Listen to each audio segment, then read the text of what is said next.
afternoon. I welcome each and everyone on this auspicious occasion for the celebration of Dr. Bhimrao Ramji Ambedkar Jayanti. Our guest has arrived. I request our guest for Saraswati Puja and lighting of lamp.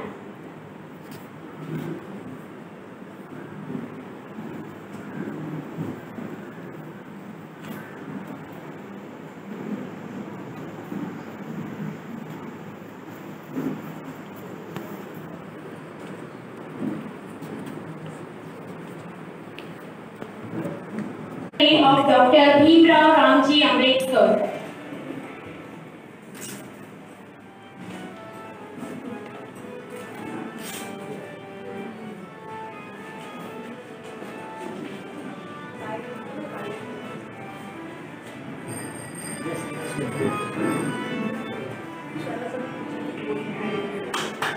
Now Saraswati Puja is going on and the lighting of lamp tube.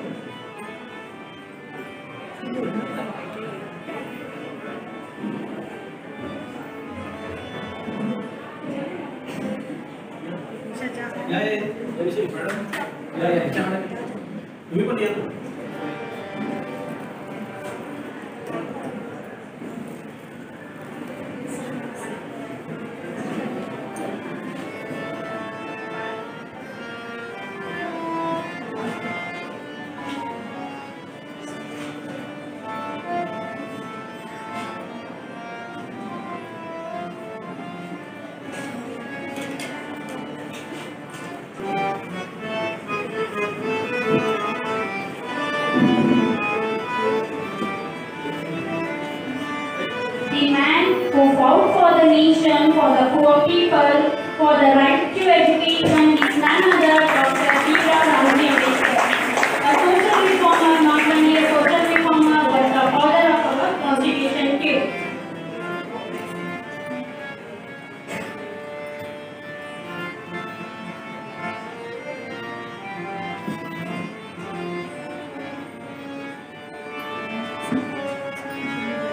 I request our guests to have their seat on dais.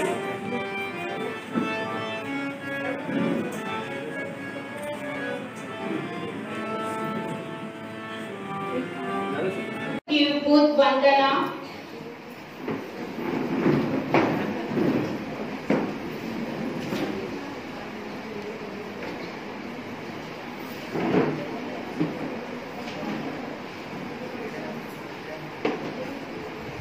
सर्वांनी उभं राहायचं आहे.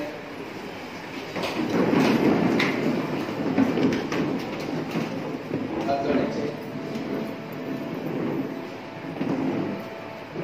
त्रिचरण पंचशी. नमो तस्स भगवतो अरहतो सम्मा संबुद्धस्स. सर्वांनी बोलायचं. नमो तस्स भगवतो अरहतो सम्मा संबुद्धस्स.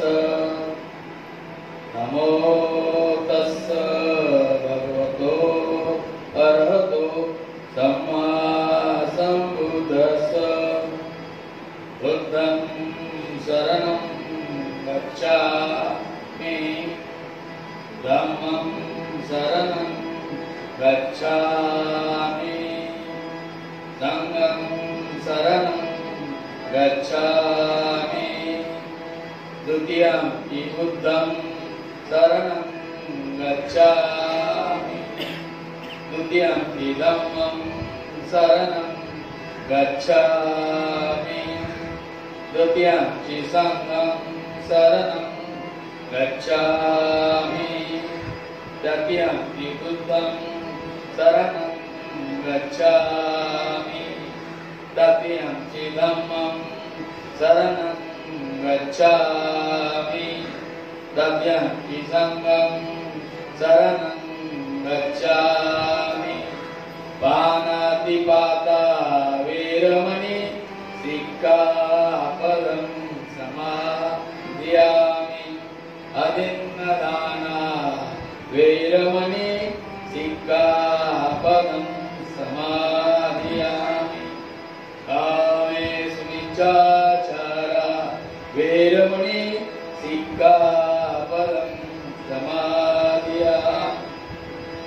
मुसावादा वेरमणि सिक्खापदं समादियामि शिवामेरयमच्चप्रमाददाना वेरमणि सिक्खापदं समादियामि साधु साधु साधु जय Bhim.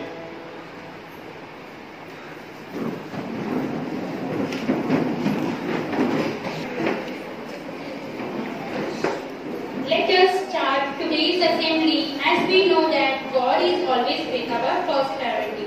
Before starting off it, let us start with our welcome song.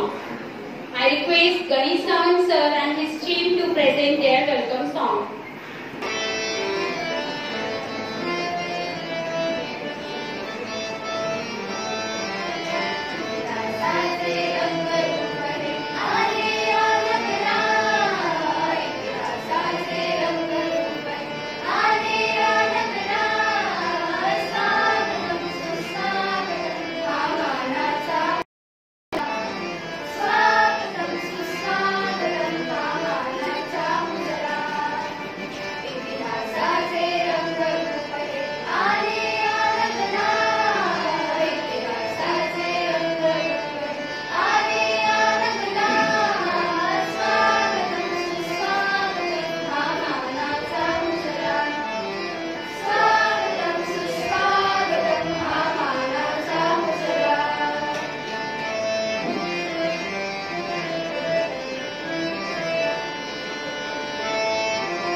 Thank you, sir, and your beautiful, wonderful welcome song. The journey of 1,000 miles begins with a one step. Now I request Sri Dilip Jadhav, sir, Principal of Aniyog Vidyalaya and Junior College, to present introductory speech of our school.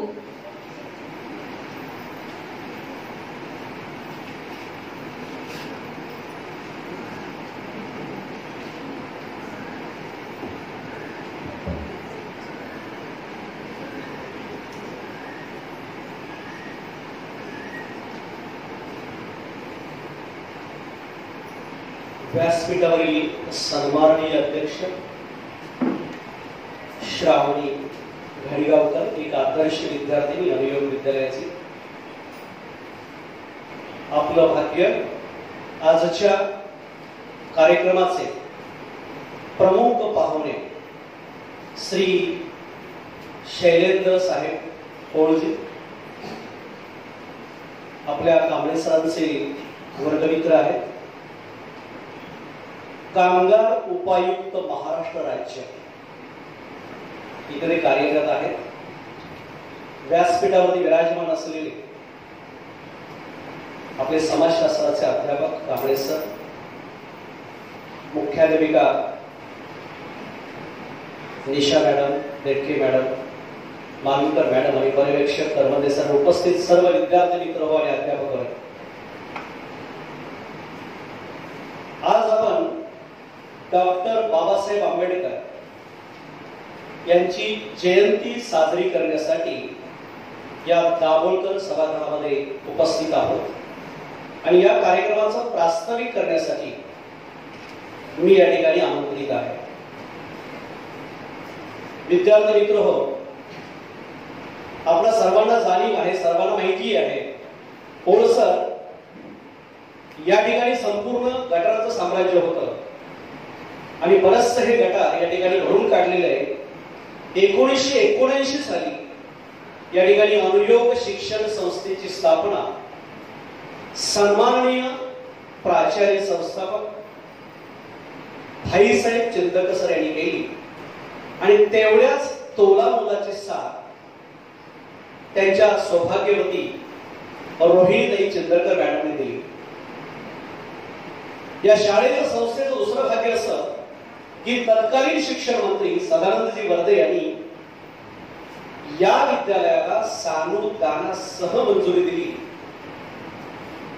आणि पाहता पाहता झोपडपट्टीमध्ये असलेली, गरीब वस्तीमध्ये असलेली शाळा एक टोलेजन इमारत झाली. अल्पावधीतच या शिक्षण संस्थेने ज्युनियर कॉलेज सुरू केलं आणि आपली स्वतःची एक ओळख एचवॉर्ड मध्ये जो 116 शाळा आहेत, वेस्ट झोन मध्ये ज्या साधारणतः 700 शाळा आहेत त्याच्यामध्ये आपली ओळख प्रस्थापित केली.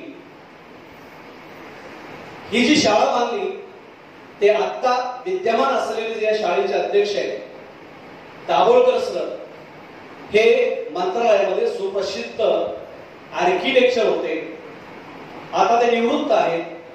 कोणताही मोबदला न घेता हे आर्किटेक्चर वर्क त्यांनी केलं. उलट या संस्थेला त्यांनी आर्थिक मदत देऊ केली. एकापेक्षा एक दातृत्व गुण असलेली माणसं या शिक्षण संस्थेला लाभली. व्ही.एल. नाईक नावाच्या एका दातृत्ववान व्यक्तीनं ही जागा या संस्थेला किरकोळ किमतीमध्ये बहाल केली आणि बघता बघता चिखलातील कमळ ज्याप्रमाणे उगवतं तशा प्रकारे ही शाळा नावारूपाला येऊ लागली आणि महाराष्ट्र राज्याचं साक्षरतेचं प्रथम क्रमांकाचं पारितोषिक मिळवणारी शाळा म्हणजे अनुयोग विद्यालय आणि ज्युनियर कॉलेज ठरली. लगेच राज्य सरकारी दरबारी याची नोंद घेतली आणि इन्सेंटिव्ह प्रोत्साहनात्मक ग्रँट मिळवणारी 10,000ची गरीब वस्तीतील कदाचित महाराष्ट्र राज्यातील ही एकमेव शाळा ठरली. बघता बघता अनेक यशस्वी पावले उचलत ही शाळा पुढे जात असतानाच 1991-92 साली याच संस्थेचे संस्थापक आदरणीय चिंदकर सर यांना राष्ट्रीय पुरस्कार प्राप्त झाला आणि एकदाच ही शाळा, ही संस्था पुन्हा एकदा जोमाने नावारूपाला आली. पोळसर संपूर्ण वेस्ट झोन मध्ये सातत्याने विज्ञान प्रदर्शनामध्ये बक्षीस घेणारी ही एकमेव अनुयोग विद्यालय आणि ज्युनियर कॉलेज शाळा. आमच्या विद्यालयातील विद्यार्थ्यांनी एकदा तर उच्चांक केला, जवळजवळ 22 बक्षिस विज्ञानामध्ये मिळवली आणि एवढी बक्षिस मिळवणारी मुंबईतील ही एकमेव शाळा आहे. सातत्याने आम्ही 22 बालकुमार साहित्योत्सव साजरे करत आहोत.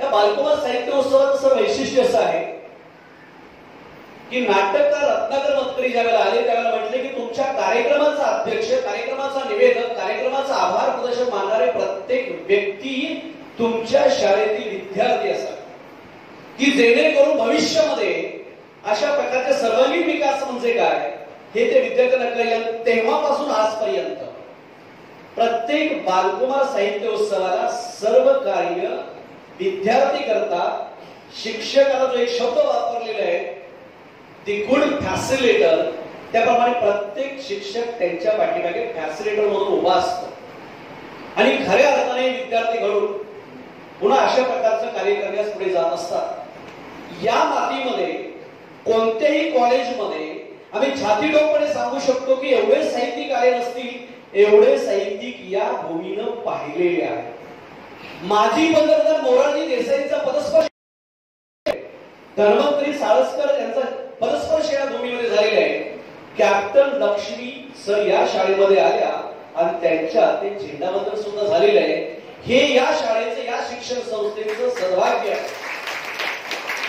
अनेक पुस्तकांचं प्रकाशन, अगदी विद्यार्थ्यांच्या पुस्तकांचं प्रकाशन सुद्धा इथं झालेलं आहे। आणि पोळसर आल्यानंतर बोलल्यानंतर मला खूप आनंद झाला की ते एक उत्तम लेखक आहे।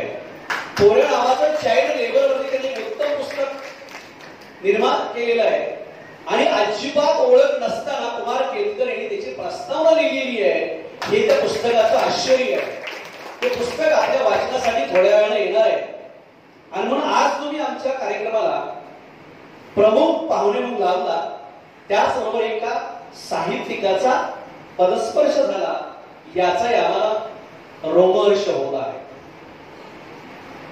सर, ही शाळा अनेक प्रकल्पामध्ये भाग घेते आणि कोणताही प्रकल्प हा समाजासाठी, विद्यार्थ्यांसाठी, देशासाठी असतो हा गृहीत करून या शाळेचं एक वैशिष्ट्य आहे की शिवजयंती असेल त्याच दिवशी संस्थेचा वर्धापन दिन असतो 19 फेब्रुवारीला आणि त्याच दिवशी सरांची मातोश्री आहे त्यांची जयंती असते। हा कोणताही दिवस असो, रविवार असो, सुट्टीचा दिवस असो, 14 एप्रिल कोणताही दिवस असो, 2 ऑक्टोबर कोणताही दिवस असतो, महाराष्ट्रातल्या इतर शाळा संस्था बंद असतील परंतु जागृतपणे अनुयोग शिक्षण संस्थेमध्ये हे दिन साजरे केले जातात। गेली 43 वर्षे साजरे होत आहेत आणि साजरे होत राहतील। कारण खऱ्या अर्थानं विद्यार्थ्यांना हे व्यक्ती कोण होत्या हे विद्यार्थी दशेमध्ये कळवण्याचं, समाजामध्ये पोहोचवण्याचं काम अनुयोग शिक्षण संस्था करते। विद्यार्थी मित्रो, आज आंबेडकर जयंती, तुम्हाला सर्वांना माहिती आहे आकाशातील तारे दिसण्यासाठी आकाशामध्ये काळोख असावा लागतो। आताही आकाशामध्ये तारे आहेत, दिसत नाही। जर काळोख असेल तर तारा चमकतो, अशाच प्रकारचा काळोख या समाजामध्ये पसरलेला होता आणि या काळोखामध्ये अनेक भारतरत्नांनी, समाजकार्यांनी, समाजसेवकांनी जन्म घेतला आणि असाच एक चमकता तारा या विषण्ण समाजामध्ये जन्माला आला तो 14 फेब्रुवारी 1891 साली आणि त्याचं नाव बाबासाहेब आंबेडकर। समाजाचं कोणाच्या कोणाला पोत नव्हता, प्रत्येकाचं जातीचं अवलंबन वाचलेलं होतं आणि या ताऱ्याला त्याचा स्पर्श झाला आणि हळूहळू अभ्यासाच्या माध्यमातून, समाजाच्या माध्यमातून हा तारा हळूहळू चमकू लागला। त्यांनी समाजाचा वसा घेतला, शिक्षणाचं अविरत काम चालू ठेवलं आणि सामाजिक कार्यामध्ये उतरला। ज्या वेळेला भारत सरकारला हे कळलं त्यावेळेला डॉक्टर बाबासाहेब आंबेडकरांना संविधान सदस्यांचं अध्यक्षपद बहाल करण्यात आलं। त्यावेळेला जवळजवळ 389 सदस्य कामाला लागले आणि त्याचे अध्यक्षस्थान बाबासाहेब आंबेडकरांना बहाल करण्यात आलं। संपूर्ण जगामध्ये नसलेलं संविधान म्हणजे भारतीय संविधान, प्रत्येक जाती धर्माला न्याय देणारं संविधान म्हणजे डॉक्टर बाबासाहेब आंबेडकरांनी दिलेलं भारताचं संविधान। तुम्ही जर नजर टाकली तर आज युरोपमध्ये काय चाललंय, भारतामध्ये काय आहे, हे केवळ डॉक्टर बाबासाहेब आंबेडकरांच्या संविधानाची आणि संविधानाची कमाल आहे। 1082 दिवस लागले संविधान लिहिण्यासाठी, अनेक सदस्य गळून पडले, डॉक्टर बाबासाहेब आंबेडकर मात्र ठाम उभे राहिले आणि याच्यातून भारताला एक नवीन राज्यघटना मिळाली. जवळजवळ 2000 पानांचं हे संविधान भारताला जेव्हा बहाल करण्यात आलं तेव्हा आश्चर्याची गोष्ट म्हणजे अशा प्रकारचं संविधान जगामध्ये कुठेच नाही. अशा प्रकारची लोकशाही जगामध्ये कुठेच भारताला लागलं. आणि म्हणून तुम्ही आम्ही कोणत्याही जातधर्माचे असलो तरी एक बंधुभाव आहे, एकजुटीने प्रचंड लोकशाहीने आपण या ठिकाणी बसलेलो आहोत आणि हे त्या संविधानामध्ये यश लपलेलं आहे. आणि अशा भारतरत्नाची विश्वरत्नाची आपणास आनंद झाला पाहिजे आणि नुसता आनंद झाला नाही पाहिजे. तर आज जगात जे काही घडतंय ते माझ्या देशामध्ये घडत नाही. मी अभिमानाने या ठिकाणी वावरू शकतो, बोलू शकतो.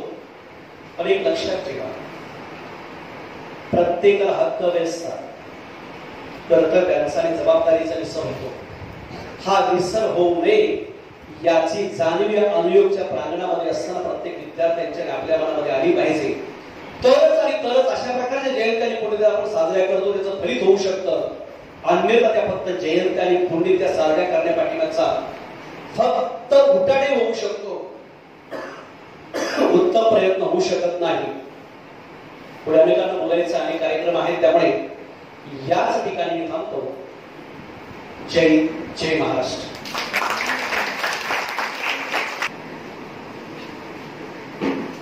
Thank you, sir. Just now, our trustee members have arrived. I welcome Shri Mungekar sir for this today's program. It is important to be a person of honor than to be a person with wealth. Now, I request Shri Karwandi sir, supervisor of Aniyog Vidyalaya Marathi Medium, to present guest introduction speech.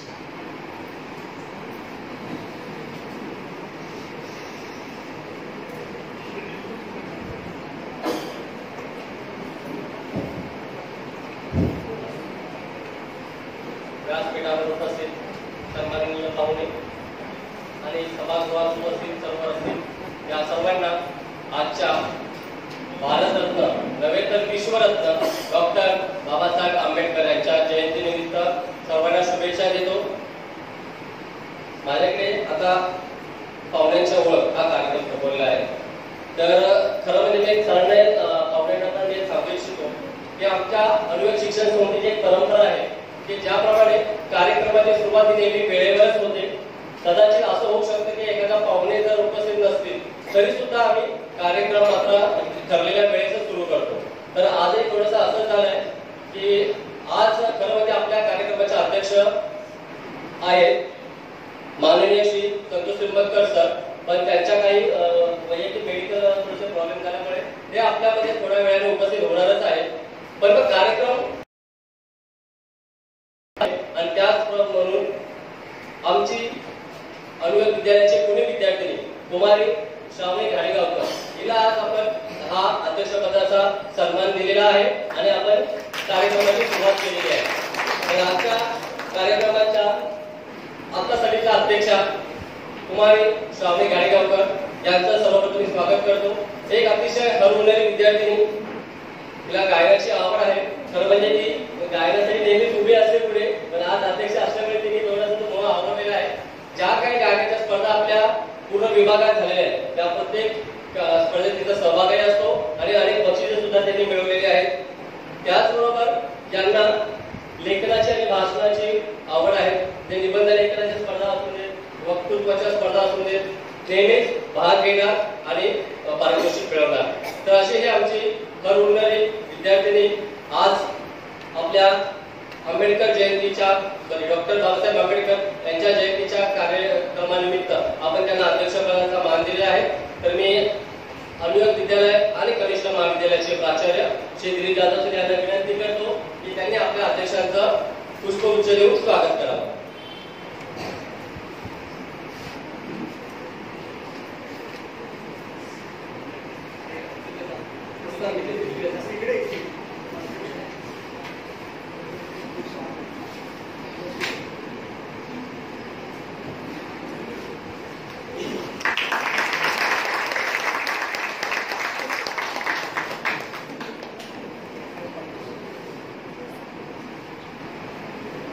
धन्यवाद चालू sir.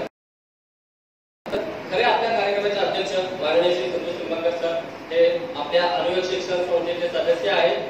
त्याचबरोबर व्यवसायाने ते chartered account CA आहेत आणि त्यांची स्वतःची SS Nimbalkar आणि कंपनी नावाची फर्म आहे आणि त्यामध्ये खूप अतिशय चांगल्या पद्धतीचं कामकाज आहे त्यांचं चालू असतं. त्याचबरोबर आमची अनुयोग विद्यालय सेवकांची क्रेडिट सोसायटी आहे त्याचे सुद्धा ते सल्लागार आहेत. अशा अनेक कार्यक्रमांसाठी सर नेहमीच आमच्यामध्ये आवडतो.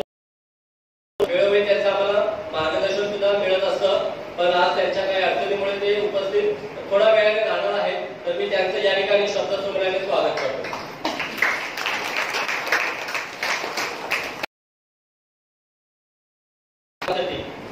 विशेष अतिथी म्हणून आपल्यामध्ये उपस्थित असणारे सन्माननीय श्री शैलेंद्रजी बोळकर आहेत. सर हे कामगार उपायुक्त आहेत महाराष्ट्र राज्यामध्ये. त्यांचं शिक्षण हे त्यांनी मिळवलेले आहे आणि त्यानंतर त्यांनी चाइल्ड लेबर लॉ आणि लेबर वेलफेअर या क्षेत्रामध्ये डिप्लोमा त्यांनी पूर्ण केलेला आहे आणि त्याचबरोबर त्यांनी MBA सुद्धा केलेला आहे आणि आज ते महाराष्ट्र राज्याच्या कामगार विभागामध्ये उपायुक्त म्हणून कार्यरत आहेत. त्यांच्याबद्दल सांगता येईल की 1991 साली ज्या काही शासकीय अधिकारी होण्यासाठी परीक्षा असतात MPSC या परीक्षा घेत असते. या MPSC परीक्षेतर्फे 1991 साली त्यांची राजपत्रित अधिकारी वर्ग 2 म्हणून निवड झाली होती आणि तेव्हापासून ते आजपर्यंत हे शासकीय सेवेमध्ये आहेत. जवळपास 30 वर्षापेक्षा अधिक त्यांनी कालावधी या शासकीय सेवेमध्ये काढलेला आहे. त्यांच्या शिक्षणामध्ये मी मुद्दाम सांगितलं की ते लेबर लॉ आणि लेबर वेलफेअरच्या संदर्भात आहे. म्हणजे कामगारांसाठी जे काही कायदे आहेत किंवा त्यांच्यासाठी जे काही नियम आहेत त्या सर्वांचा त्यांनी अतिशय चांगल्या पद्धतीने अभ्यासही केलेला आहे आणि म्हणूनच त्यांनी अशा विभागांमध्येच काम केले. यामध्ये ते माथाडी बोर्डाचे चेअरमन सुद्धा होते. तर आपल्या सर्वांना माहितीच असेल की आपण म्हणतो की वाशिला मार्केट आहे ते APMC मार्केट त्याला म्हटलं जातं की ज्या ठिकाणी आजूबाजूच्या जिल्ह्यांमधून भाजीपाला किंवा धान्य येतं आणि ते आपल्या मुंबई शहरापर्यंत पोहोचवलं जातं. तर या ठिकाणी जे कामगार असतात मजूर असतात त्यांना माथाडी कामगार म्हटलं जातं आणि त्यांच्या अनेक प्रश्न असतात. त्यांना कामाच्या वेळा त्यांना खूप अतिशय म्हणजे मेहनतीची कामं करावी लागतात. तर अशा लोकांसाठी म्हणजे अशा या माथाडी कामगारांची जी काही बोर्ड आहे त्या ठिकाणी सर चेअरमन होते आणि त्यांच्या अनेक समस्या सुद्धा सरांनी या सोडवलेल्या आहेत. त्याचबरोबर आपण रेल्वेच्या परिसरामध्ये बघतो की पोलीस असतात म्हणजे GRP किंवा त्यांना रेल्वे पोलीस म्हणलं जातं. त्याचबरोबर बघा काही मिलिटरीचा ड्रेस असलेला थोडासा ग्रे कलरचा एक असा फुलाचा तो ड्रेस असतो त्यांना MSP म्हटलं जातं. त्याच्यात महाराष्ट्र सुरक्षा मंडळ नावाची एक संस्था आहे की जे हे त्यांना सुरक्षा रक्षकांना नियुक्त करत असतात. तर या सुरक्षा मंडळाचे सुद्धा सर सचिव होते आणि त्या ठिकाणी सुद्धा सरांनी अतिशय चांगल्या पद्धतीने आपलं कार्य केलेलं आहे. आणि सर्वात महत्वाचं म्हणजे बालमजूर. म्हणजे आपण बऱ्याचदा ऐकतो बघतो सुद्धा की काही लहान मुलं काम करत असतात दुकानामध्ये किंवा काही ठिकाणी पण हे साधे काम आपण करताना कदाचित त्यांना बघतो पण अतिशय हलाखीचं जीवन खूप कोणतं वातावरण आहे की ज्या ठिकाणी या लहान लहान मुलांना जवळजवळ काही वेळेस आपण म्हणतो की लहान मुलं हरवली तर हरवत नसतात. त्यांना अशा या गोळ्या असतात की जे पकडून या बालमजुरीच्या क्षेत्रामध्ये लोटत असतात. तर असे बालमजुरांसाठी सरांचं भरपूर काम आहे. मी त्यांचा बायोडेटा वाचला त्याच्यामध्ये त्यांनी अनेक त्याच्यात बालमजूर सोडवण्यासाठी किंवा त्यांच्या पुनर्वसन करण्यासाठी अनेक योजना सरांनी राबवलेल्या आहेत. तर अशा आपली सारखीच लहान मुलं जी काही ना काही अडचणीमुळे किंवा घरातल्या काही गोष्टींमुळे किंवा पळून गेल्यामुळे जे बालमजूर म्हणून काम करतात त्यांना खूप त्रास होतोय. तर अशांना सोडवून त्यांच्या शिक्षणासाठी त्यांच्या नोकरीसाठी किंवा त्यांचं पुढील आयुष्य चांगलं राहावं यासाठी सर खूप प्रयत्न करत असतात.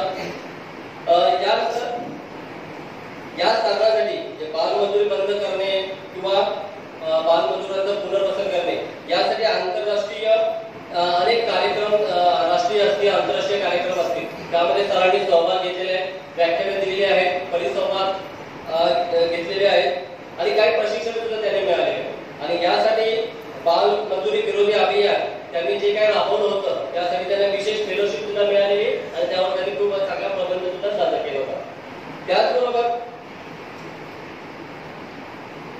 बालमजुरीच्या प्रश्नावर विशेष कार्य सर करत असतात आणि बालमजुरीची सुटका करणं यासाठी आपण खरं टीव्हीवर ऐकत असतो होती, बालमजूर या ठिकाणी सापडले आणि तिथे पोलिसांनी रेड वगैरे घातली. तर असे काही जे फॅक्टरीज आहेत किंवा काही कारखाने आहेत तिथे सरांनी प्रत्यक्ष रेड टाकण्यासाठी सुद्धा गेलेले आहेत. तिथून बालमजुरांची सुटका सुद्धा त्यांनी केलेली आहे. सरांचे पुरस्कार बघूया. आता सांगितल्याप्रमाणे त्यांनी तो विशेष फेलोशिप पुरस्कार त्यांना मिळाला होता. त्याचबरोबर सुरक्षा व्यवस्थापन, मगाशी मी सुरक्षा बोर्डाचा एक उल्लेख केला, तर त्या क्षेत्रामध्ये सुद्धा सरांनी सुरक्षा व्यवस्थापनामध्ये अनेक चांगलं काम केलेलं आहे आणि त्यासाठी त्यांना समाजश्री आणि सर्वश्री असे पुरस्कार सुद्धा मिळालेले आहेत. म्हणजे शासकीय सेवेत असताना इतकं चांगलं काम करणारे एक अधिकारी आहेत, तर यांचं बऱ्याच ठिकाणी कौतुक केलं जातं. तर एक आपण म्हणतो की आपल्या कुटुंबाचा एक प्रमुख असतो, तसं आपल्या महाराष्ट्र राज्याचे प्रमुख असतात मुख्यमंत्री. तर मुख्यमंत्री साहेबांतर्फे सुद्धा एक सर्वोत्कृष्ट अधिकारी म्हणून त्यांचा गौरव झालेला आहे.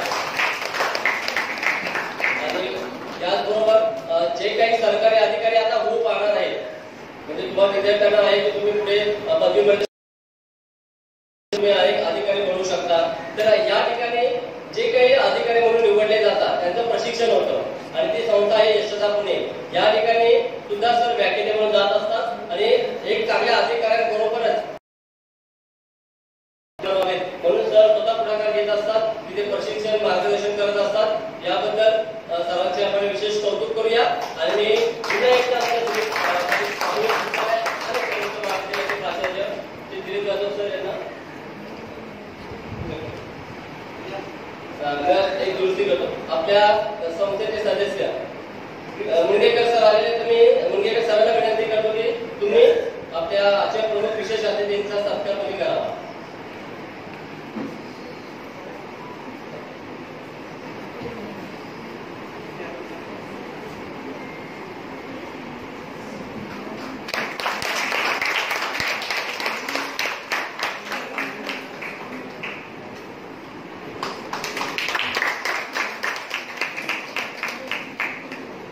धन्यवाद मुंगेकर सर. त्याचबरोबर आपल्या आजच्या कार्यक्रमाच्या विशेष पाहुणे किंवा प्रमुख पाहुणे आपले सन्माननीय श्री भाईसाहेब चंद्रकर सर, आपल्या संस्थेचे संचालक आहेत. त्याचबरोबर राष्ट्रपती पुरस्कार त्यांना मिळाला होता आणि त्याचबरोबर अखिल भारतीय कार्यक्रमिक कथामाला त्याचे जे सर कार्याध्यक्ष होते. तर सर काही त्यांची तब्येत पडली असल्यामुळे ते थोड्या वेळामध्ये आपल्या बरोबर सहभागी होतील. त्याचबरोबर आपल्या अजून दुसऱ्या पाहुण्या होत्या श्रीमती सन्माननीय श्रीमती रोहिताई चंद्रकर मॅडम, या आपल्या संस्थेच्या सचिव आहेत. त्याचबरोबर अनुयोग विद्यालय प्राथमिक विभागाच्या मराठी माध्यमाच्या त्यांनी शिक्षिका आणि मुख्याध्यापिका म्हणून कार्य केलेले आहेत. त्याचबरोबर आपल्या अनुयोग शिक्षण संस्थेच्या सचिव सीईओ म्हणून सुद्धा त्यांनी काम केले आहे.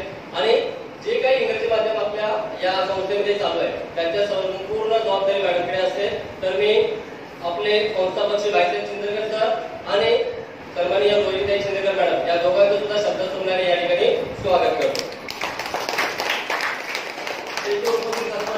आपले कांबळे सर यांचं सुद्धा या ठिकाणी स्वागत आणि आपल्या विद्यालयाचे आणि कनिष्ठ विद्यालयाचे प्राचार्य श्री जाधव सर यांचं सुद्धा स्वागत. मी विनंती करतो की त्यांनी सरांना पुष्प द्यावं. मी कांबळे सरांना विनंती करतो की त्यांनी आपल्या प्रमुख पाहुण्यांच्या हस्ते आपण आपल्या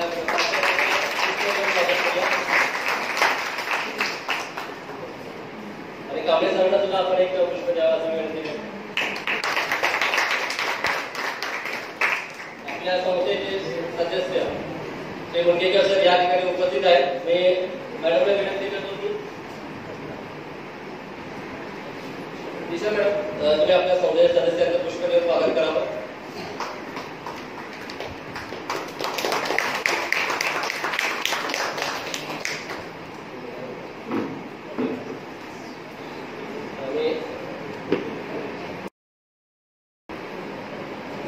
आपल्या इंग्रजी माध्यमाच्या दोन्ही मुख्याध्यापिका श्री सुवर्ण मॅडम आणि जेटके मॅडम, त्याचबरोबर मराठी प्राथमिक विभागाच्या राधा मॅडम यांना सुद्धा मी पुष्प देण्याची विनंती करतो. जाधव सर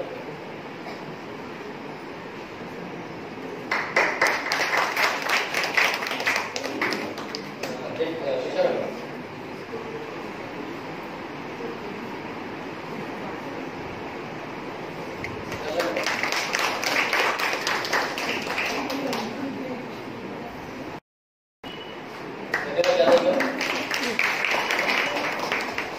आणि पर्यवेक्षक तमाम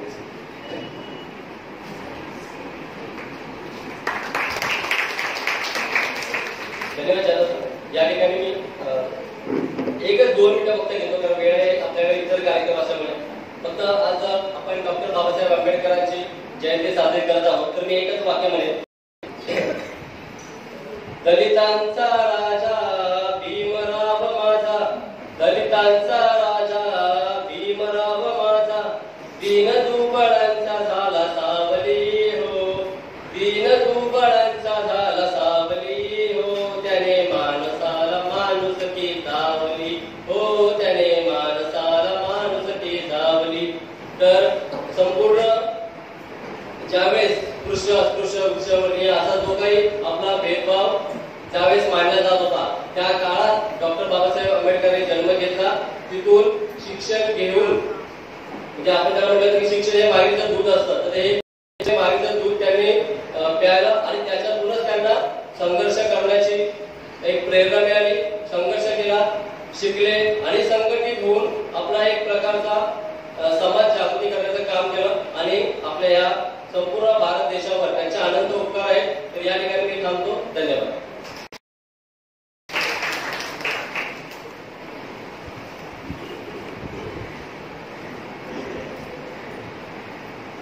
थैंक यू सर. पूजा है मंदिर में तो थाली भी चाहिए, गुलशन है गुल का तो माली भी चाहिए, कार्यक्रम हमारा है तो आपकी ताली भी चाहिए.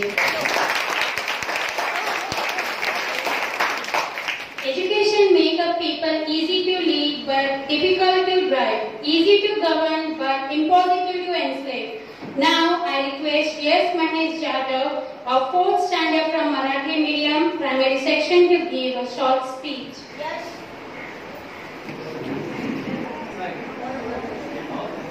नमस्कार, माझे नाव यश महेश जाधव आहे. आज मी तुम्हाला डॉक्टर बाबासाहेब आंबेडकर यांविषयी माहिती सांगणार आहे. डॉक्टर बाबासाहेब आंबेडकर भारतीय राज्यघटनेचे निर्माता. त्यांचे पूर्ण नाव डॉक्टर भीमराव रामजी आंबेडकर असे होते. त्यांचा जन्म 14 एप्रिल 1891 रोजी मध्य प्रदेशातील इंदूर जिल्ह्यामधील महू या गावात झाला. त्यांच्या वडिलांचे नाव रामजी आंबेडकर व आईचे नाव भीमाबाई असे होते. 1960 साली डॉक्टर आंबेडकर मुंबई विद्यापीठाची व मॅट्रिकची परीक्षा उत्तीर्ण झाले. त्यांनी दलितांना शिका, संघटित व्हा व संघर्ष करा असा गुरुमंत्र दिला. त्यांनी दलितांना पाणी पिण्यासाठी 14 तळ्याचा सत्याग्रह करून ते तळे पाणी पिण्यासाठी खुले केले. त्यांना वाचनाची खूप आवड होती. ते दिवसाचे 18 तास कामच करत असत. तर त्यांनी दलितांच्या उद्धारासाठी आपले पूर्ण जीवन समर्पित केले. अशा या थोर नेत्यास माझे कोटी कोटी नमन. धन्यवाद. Yes, for your good speech. Dr. Babasaheb Ambedkar says, I like the religion that teach liberty, equality and fraternity.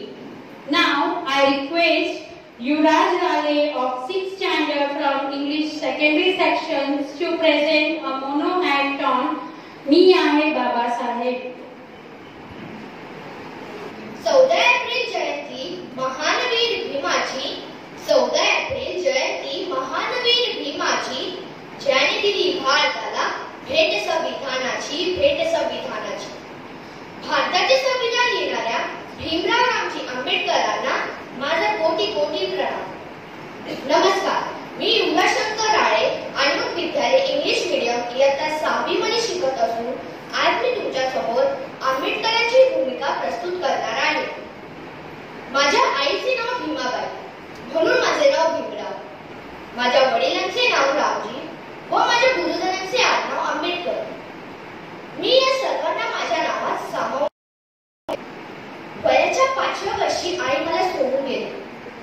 या दुःखातून बाहेर पडताना मला जातीभेदाचे खूप चटके बसले. वडिलांनी मोठ्या कौतुकाने मला शाळेत पाठवले, पण तिथे मला मुलांपासून लांब बसवण्यात आले. का? तर मी महान अस्पृश्य जातीचा मुलगा. आमचे घरी सुद्धा गावाच्या वेशीवर. गावातील सर्व गलिच्छ कामे आम्हा बांधवांना करावी लागत.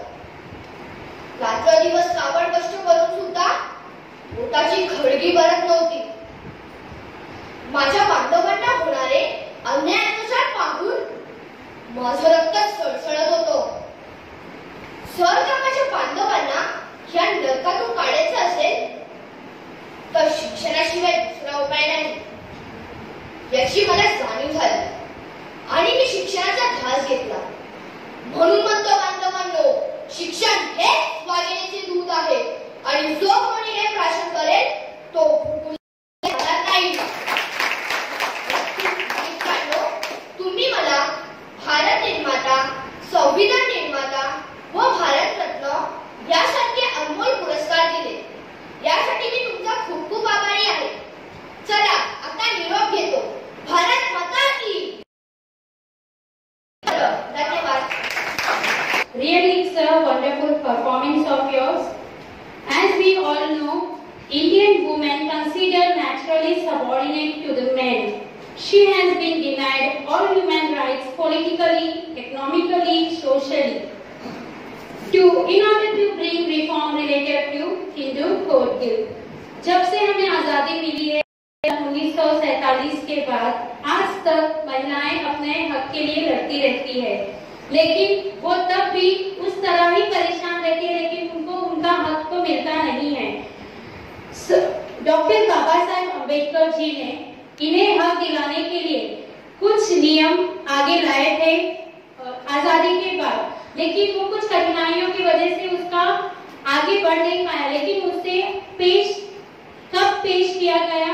सन 1947 में ही पेश किया, लेकिन उसे एक्सेप्ट किया गया सन 1950 में. इसी के भेद पर बोलने आ रही हैं हमारी Uma miss teacher.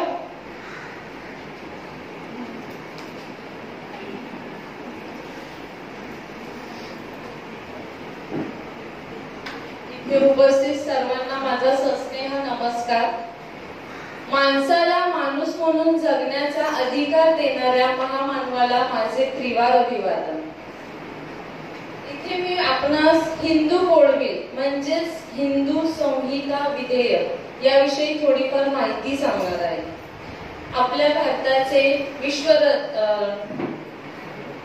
विश्वरत्न doctor Babasaheb Ambedkar यांनी हे हिंदू कोड बिल लिहिले आहे. तर यासाठी त्यांना तब्बल 4 वर्ष 1 महिना व 26 दिवस इतका कालावधी लागला. किती मुलांना? 4 वर्ष 1 महिना आणि 26 दिवस. तर हे त्यांनी जनहितासाठी लिहिले होते. भारताचे पहिले कायदे मंत्री होते ते.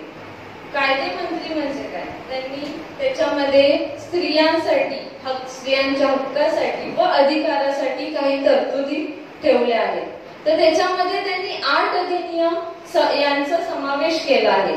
त्यातला पहिला म्हणजे हिंदू विवाह अधिनियम, दुसरा म्हणजे विशेष विवाह अधिनियम, तिसरा म्हणजे दत्तक घेणे अधिनियम, चौथा आहे वारसदार अधिनियम, पाचवा आहे हिंदू वारसदार अधिनियम, 6वा आहे अप्राप्तवय संरक्षण अधिनियम. नेक्स्ट दुर्बल घटकातील गरीब लोकांना आधार पोषण अधिनियम आणि लास्ट आहे हिंदू विधवाला पुनर्विवाह अधिनियम. आता हे ऐकून तुमच्या लक्षातच आलं असेल, हिंदू विधवाला पुनर्विवाह अधिनियम म्हणजेच या कायद्यानुसार हिंदू पुरुषाला 2 किंवा त्याच्यापेक्षाही अधिक विवाह करण्याचा प्रतिबंध केला आहे व तसे केल्यास त्याची शिक्षेची तरतूद देखील केली आहे. तसेच हिंदू स्त्रियांना जर काही जाच असेल, त्रास असेल तर घटस्फोट घेण्याचा देखील अधिकार आहे व घटस्फोट झाल्यास त्या स्त्रीचे काय होणार, पुढे तिला काय आधार, म्हणून कोडगी याचा देखील समावेश केला आहे. तर हे मुख्यत्वे हिंदू कोड बिल हे स्त्रियांना त्यांना जातीतून, रूढीतून, परंपरांतून या विळख्यातून बाहेर काढण्यासाठी लिहिले गेले आहे. परंतु आपण पाहतोय की समाजाच्या अजून काही कानाकोपऱ्यांमध्ये स्त्रियांना अत्याचार, अन्याय सहन करावा लागत आहे. आणि जशा नाण्याला 2 बाजू असतात त्याचप्रमाणे काही स्त्रिया या हक्कांचा, अधिकारांचा गैरफायदा देखील घेत आहेत. तर मला एवढेच सांगायचं आहे की स्त्री असो व पुरुष, आपण एक नागरिक म्हणून आपल्या हक्कांचा व अधिकारांचा गैरफायदा न घेता योग्य तोच उपयोग केला पाहिजे. संधी दिली त्याबद्दल धन्यवाद.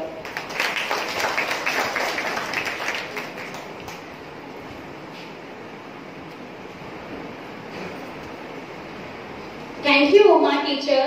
Really, it was a big support by Dr. Babasaheb Ambedkar towards Hindu Code Bill. Drama does not just walk into your life. Either you create it, invite it, or associate with it. Now, let us call our 7th and 8th standard students from English medium secondary section to perform their drama based on Dr. Ambedkar work in every strata in society. मेरा देश बदल रहा है, आगे बढ़ रहा है. मेरा देश बदल रहा है, आगे बढ़ रहा है. मेरा देश बदल रहा है, आगे बढ़ रहा है. बघा मित्रांनो, मोदी सरकार आल्यापासून आपला भारत देश विकासाच्या मार्गावर आलेला आहे. नाही, विकास तो काँग्रेस सरकारमुळे आला आहे. अरे नाही, विकासाची धारा तर महात्मा गांधी आणि जवाहरलाल नेहरूंनी आणली. थांबा, खऱ्या अर्थानं भारताचा विकास म्हणजे संपूर्ण समाजाचा विकास जर तर ते डॉक्टर बाबासाहेब आंबेडकर यांनी. संपूर्ण समाजासाठी काय केले त्याला पावलं आहेत ना. जर आपल्या समाजात भयंकर परिस्थिती होती ती अस्पृश्यांची म्हणजे मागांची. गावाबाहेर राहणं, खायला अन्न नाही, पियायला पाणी नाही.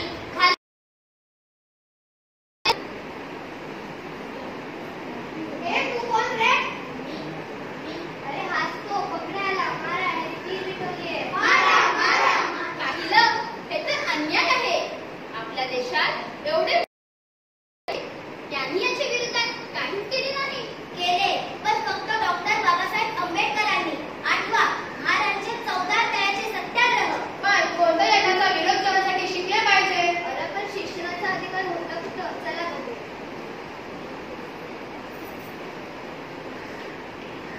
चला मुलांना आपण पुस्तकं काढू.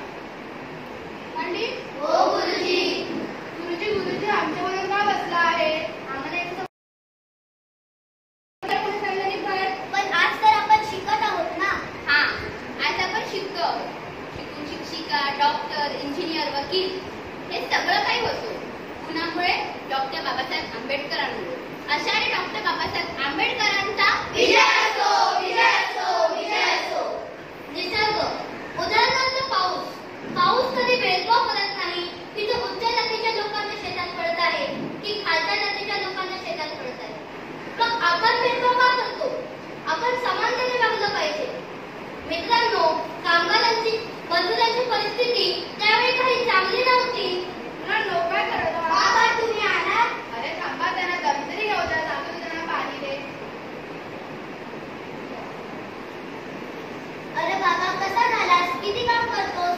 अरे घराकडे, लेकरांकडे लक्ष देणं सोड, पण स्वतःच्या तब्येतीकडे तरी लक्ष दे. पोटासाठी सगळं करावं लागतं. अशा परिस्थितीमध्ये बदल झाले ते डॉक्टर बाबासाहेब आंबेडकरांनी. डॉक्टर बाबासाहेब आंबेडकरांनी मजूर मंत्री असतानाही कामगारांना, मजुरांना 8 तासाचे काम, आठवड्यातून एकदा सुट्टी, ग्रॅज्युटी, निवृत्त झाल्यावर पेन्शन हे सर्व मिळते. आणि इतकंच नाही, महिलांसाठी पगारी, बाळंतीण लता डॉक्टर बाबासाहेबांनीच मिळवून दिला. अशा डॉक्टर बाबासाहेब आंबेडकरांचा विजय असो. एवढेच नाही, डॉक्टर बाबासाहेबांनी नदीजोड प्रकल्पही होता. तो त्या काळी झाला असता तर इतका भयंकर दुष्काळ पडलाच नसता. आणि डॉक्टर आंबेडकरांनी काय केले, किती केले तेवढे सांगणं कमीच आहे. किती भीमाच्या सांगाव्या कथा, त्याने समाज सुधारला. किती भीमाच्या सांगाव्या कथा, त्याने समाज सुधारला. किती भीमाच्या सांगाव्या कथा, त्याने समाज सुधारला. जय Wonderful drama it was. यूं ही हाथ पर हाथ रखे तो काम नहीं चलेगा. महफिल तो तभी बनेगी जब हर हाथ जोर से ताली गूंज उठेगा.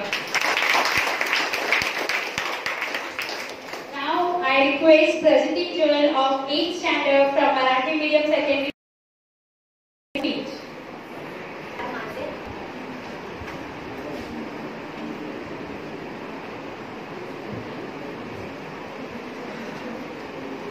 नमस्कार, माझे नाव प्रचिती कृष्णकुमार जोळे. मी इयत्ता 8वी मध्ये शिकते. अंधारच होता नशिबी ज्यांच्या प्रकाशाचे दान दिले, तुमचे मानावे किती उपकार साहेब, तुम्ही संविधानाचे ज्ञान दिले. ज्योतिबांची विचारधारा टिकवण्यासाठी, निरक्षरतेचा कलंक पुसण्यासाठी तुम्ही वेचले आयुष्य सामान्यांच्या सुखासाठी. जरी भाषा वेगळी असली तरी एकता कायम आहे, कारण तुम्ही दिलेल्या संविधानात समानतेचा नियम आहे. हा सलोकारी बंधुता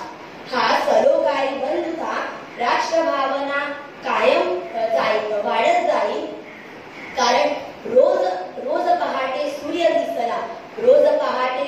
दिसला की तुमची आठवण येत राहील.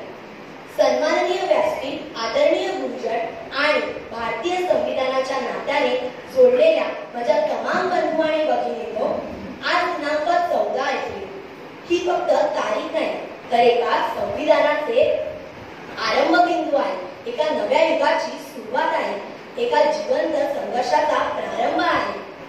या संघर्षाला सुरुवात झाली होती दिनांक 14 एप्रिल 1811 या दिवशी. कारण या दिवशी जन्मला होता एक महान व्यक्ती, जे शोषणातून खिप्पत नदीत पडलेल्या एका मोठ्या प्रचंड जनसमुदायाचा महान मुक्तीदाता, तुमचा, माझा आणि संपूर्ण विश्वात संघर्षाची इच्छा बाळगणारा प्रत्येक व्यक्तीचा महानायक भारतरत्न डॉक्टर भीमराव रावजी आंबेडकर, म्हणजे डॉक्टर बाबासाहेब आंबेडकर. गरिबी तिथेच आहे जिथे शिक्षण नाही. अर्धी भाकरी का, पण आपल्या लेकरांना चांगले शिक्षण द्या, असा विचार देणारे बाबासाहेब स्वतः वेळ प्रसंगी उपाशी राहून बॅरिस्टर झाले. ज्या समाजात कुणीही 4थी पर्यंत शिकले नाही, त्या समाजात बाबासाहेब इंग्लंडमधून बॅरिस्टर झाले. केवढा हा भीमपराक्रम! मित्रांनो, बाबासाहेबांनी जेवढे कार्य दलित समाजासाठी केले, त्याहूनही महान कार्य या देशातील, समाजातील स्त्रियांसाठी, शेतकऱ्यांसाठी, कष्टकर्त्यांसाठी केले. म्हणून बाबासाहेब हे फक्त समाजातील नेते नाही, तर ते विश्वातील मानवतेचे नेते आहेत. आजच्या या बाबासाहेबांच्या जयंती दिवशी त्यांचा शिका आणि संघटित व्हा आणि संघर्ष करा हा संदेश आठवूया आणि बाबासाहेबांच्या स्वप्नातील देश साकारण्यासाठी सज्ज होऊया. हीच या महामानवाला खरी श्रद्धांजली असेल. धगधगत्या सूर्यापरी प्रकाश दिला, आपल्या तेजातील प्रकाशमय झाला, गोरगरिबांना अधिकार मिळवून दिला. 6 डिसेंबर 1956 या रोजी हा ज्ञान सूर्य आपल्याला सोडून गेला. धन्यवाद. It was a really good speech. Now I request our conversation team of 4th standard from English medium primary section to present their conversation based on information of Constitution of India. Hello and very good morning to one and all presented here on the occasion of Bharat Ratna Dr. Babasaheb Ambedkar Jayanti. He was the architect of our Indian Constitution. It is the most important talented work done by him. Have you ever read it? I know even some of the people are not knowing about it. So we, the students of Anyam Vidyalaya Standard 4, are going to tell you some of the highlighted points of our Indian Constitution. So let us see what are the highlighted points of our Indian Constitution. Krishna, what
Feature of Constitution of India. The Constitution of India began with preamble which contained the basic ideal and principle of the Constitution. It laid down the objective of the Constitution. Now I tell you what is mentioned in the preamble of our Indian Constitution. The preamble clearly communicates the purpose and emphasizes on the importance of the objectives of Indian Constitution. Yes, you are right, Katya. The preamble has been added later to the Constitution of the India. The original Constitution does not have preamble. The preamble states that the India is sovereign, socialist, secular and democratic republic. The objectives set by the preamble are secure justice, liberty, equality to all the citizens, are promote fraternities to maintain the unity and internal of the nation. It is the longest constitution and lengthiest constitution of the world. There are 395 articles in 22 parts and 8 schedules in the time of commencement. Now it has 448 articles in 25 parts and 12 schedules. There are 104 amendments that have been made in Indian Constitution so far. Do you know how rigid and flexible is the Indian Constitution? One of the unique features of our Constitution is that it is not as rigid as American Constitution or as flexible as British Constitution. It means it is partly rigid and partly flexible. Owing to this, it can easily change and grow with the change of time. Yes, there is a federal system with unitarian power. The power of government are divided between central government and state government. The Constitution divides the power between 3 state organs, that is executive, judicial and legislature. Hence the Indian Constitution supports federal system with unitarian power.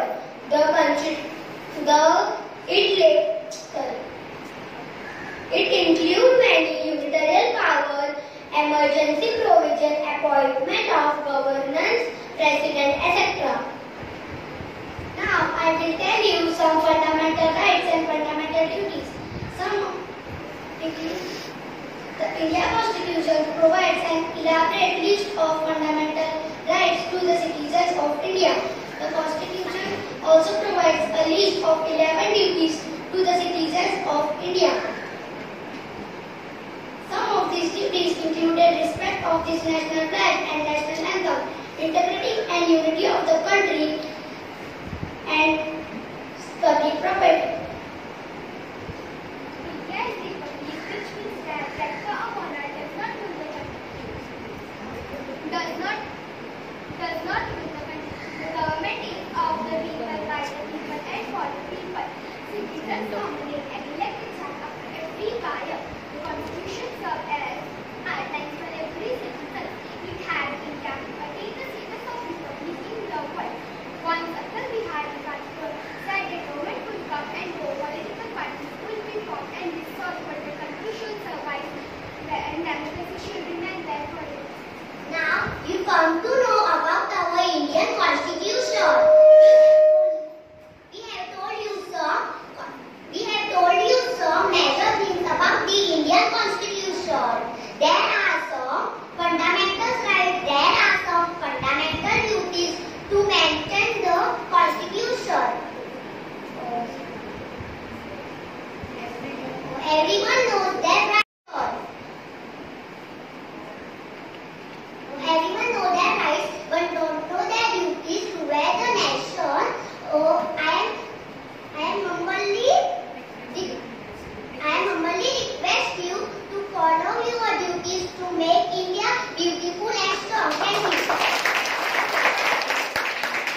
to present a song.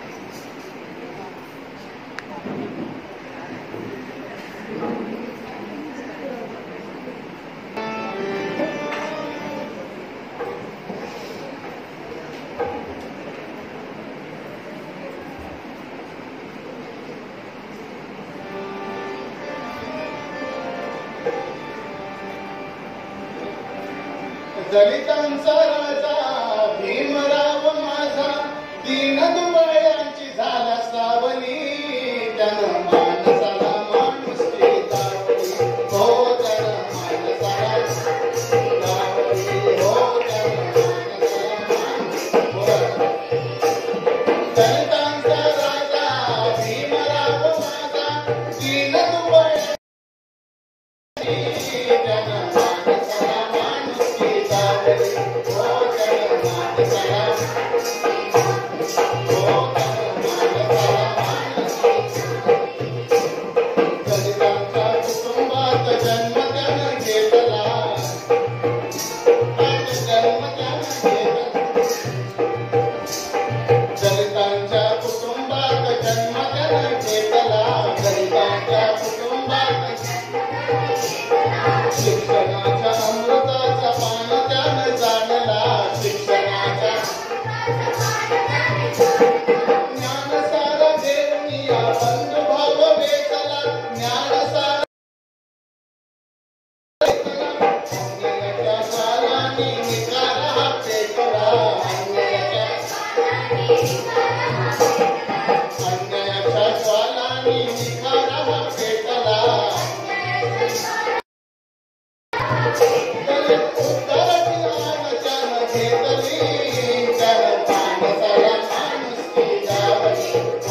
Thank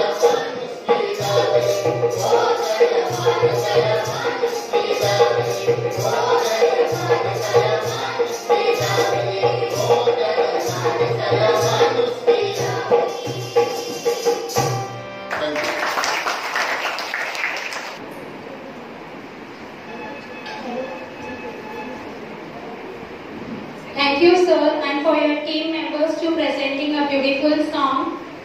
सामने वो मंजिल तो रास्ता ना छोड़ना, जो मन हो वो ख्वाब ना तोड़ना, हर कदम पर मिलेगी कामयाबी तुम्हें, बस सितारे छूने के लिए कभी जमीन ना छोड़ना.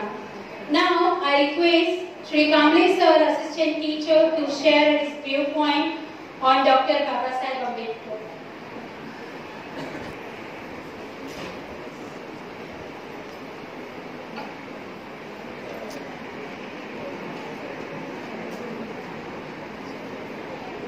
मानवतेचा महामेरू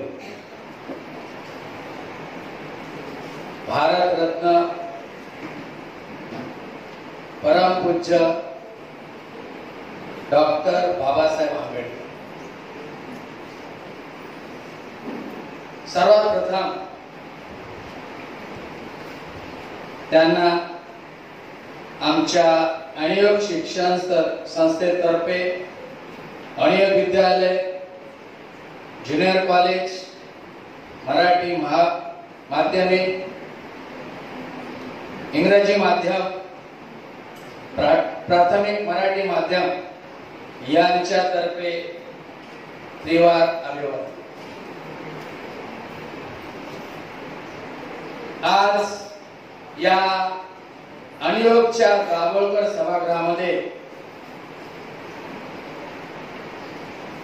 कोणत्याही शाळेमध्ये सुट्टीच्या दिवशी जयंती उत्सव साजरा होत असेल असं मला तरी वाटत. परंतु गेली अनेक वर्ष अनियोग शिक्षण,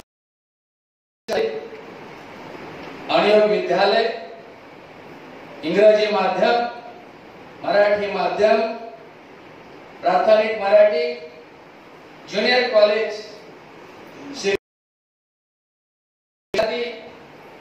पालक, सन्माननीय व्यक्ती, तमाम बंधू आणि भगिनींनो यांच्या उपस्थितीमध्ये भारतरत्न डॉक्टर बाबासाहेब आंबेडकर यांचा जयंती उत्सव या ठिकाणी साजरा होत आहे. अनियोग शिक्षण संस्था प्रत्येक देशवासियात असलेले जे नेते आहेत, समाजासाठी ज्यांनी काम केलेलं आहे, अशा सर्व विचारवंतांचा विचार विद्यार्थ्यांसमोर, पालकांसमोर मांडण्याचा प्रयत्न करतो. डॉक्टर बाबासाहेब आंबेडकरांचे शैक्षणिक विचार सामाजिक, आर्थिक, सांस्कृतिक, रोजगार, स्त्रीविषयक विचार, कामगार विषयक विचार बहुजनांसमोर पोहोचवण्याचा प्रयत्न अनियोग शिक्षण संस्था गेली कित्येक वर्ष करत आहे. आणि त्यामध्ये अनियोग शिक्षण संस्थेचे जे संस्थापक आहेत आदरणीय चिंतकर सर, आदरणीय चिंतकर मॅडम, संस्था आणि शिक्षक हे सातत्याने विद्यार्थ्यांसाठी काही ना काही, कोणत्या ना कोणत्या सण उत्सवातून साजरा करताना दिसतात. या कार्यक्रमाच्या आनंदामध्ये सगळे गुण्या गोविंदाने समाविष्ट झालेले आपल्याला दिसून येतात. आणि बाबासाहेब आंबेडकरांचे विचार नुसते या ठिकाणी सांगितले जात नाही, तर पाठ्यपुस्तकामध्ये जी संविधानाची प्रास्ताविका आहे त्या प्रास्ताविकेचं प्रत्यक्ष दर्शन आज आम्हाला आमच्या इंग्रजी माध्यमाच्या, मराठी माध्यमाच्या विद्यार्थ्यांकडून पथनाट्याच्या माध्यमातून, विचाराच्या माध्यमातून आणि भाषणाच्या माध्यमातून आज आपण या ठिकाणी पाहिलं. आणि असेच विचार समाजातील तळागाळातील व्यक्तीपर्यंत पोहोचण्याचा आमचे विद्यार्थी प्रयत्न करतील अशी मला आशा आहे आणि ते विचार नक्कीच जातात हे त्यांच्या कृतीतून मला या ठिकाणी फक्त या ठिकाणी शिक्षकच भाषण करतात असं नाही, परंतु विद्यार्थ्यांचा सहभाग, त्यांनी म्हटलेली गाणी, त्यांनी म्हटलेलं वास्तविक गीत यातून असं दिसतं की जो समाधिष्टपणा आहे, जो विचाराचा महिमा आहे, तो विद्यार्थ्यांच्या माध्यमातून आज शिक्षक या ठिकाणी घडताना दिसतंय. विशेष सांगायचं म्हणजे आजच्या या कार्यक्रमासाठी आपल्या आदरणीय चिंदरकर सर, त्याचबरोबर आदरणीय रोहिणी चिंदरकर मॅडम, त्याचबरोबर त्र्यंबककर सर या ठिकाणी काही कारणास्तव जरी उपस्थित नसले तरी सुद्धा संस्थेचे प्रतिनिधी म्हणून आमचे नानासाहेब गुंगेकर या ठिकाणी उपस्थित आहेत आणि सर मॅडम त्याचबरोबर संस्थेचे सुद्धा गुण्या गोविंदाने मोठ्या थाटामध्ये जयंती उत्सव या ठिकाणी साजरा होताना दिसत आहे आणि या ठिकाणी अनेक शिक्षण संस्थेने या ठिकाणी बोलण्याची मला 2 शब्द बोलण्याची संधी दिली, त्याबद्दल मी संस्थेचा ऋणी. या देशाचे लोकराजे छत्रपती शिवाजी महाराज, राजमाता जिजाऊ, स्त्री शिक्षणाच्या उद्गात्या सावित्रीबाई फुले, समाज सुधारक राजश्री शाहू महाराज आणि खरोखरच या ठिकाणी समाजाचा ध्यास घेतलेले महात्मा फुले यांच्या विचाराचा जो गाडा चालवला ते भारतरत्न डॉक्टर बाबासाहेब. किती पदव्या त्यांना आहे, विश्वभूषण, विश्वरत्न, भारतरत्न, संविधानकार, बहुजनांचे कैवारी, महामानव, युगपुरुष, अर्थतज्ञ, राजनीती तज्ञ, समाज सुधारक आणि बौद्ध चळवळीचे प्रेरक, अशा कितीतरी उपाध्या या युग पुरुषाला, या भारतरत्नाला.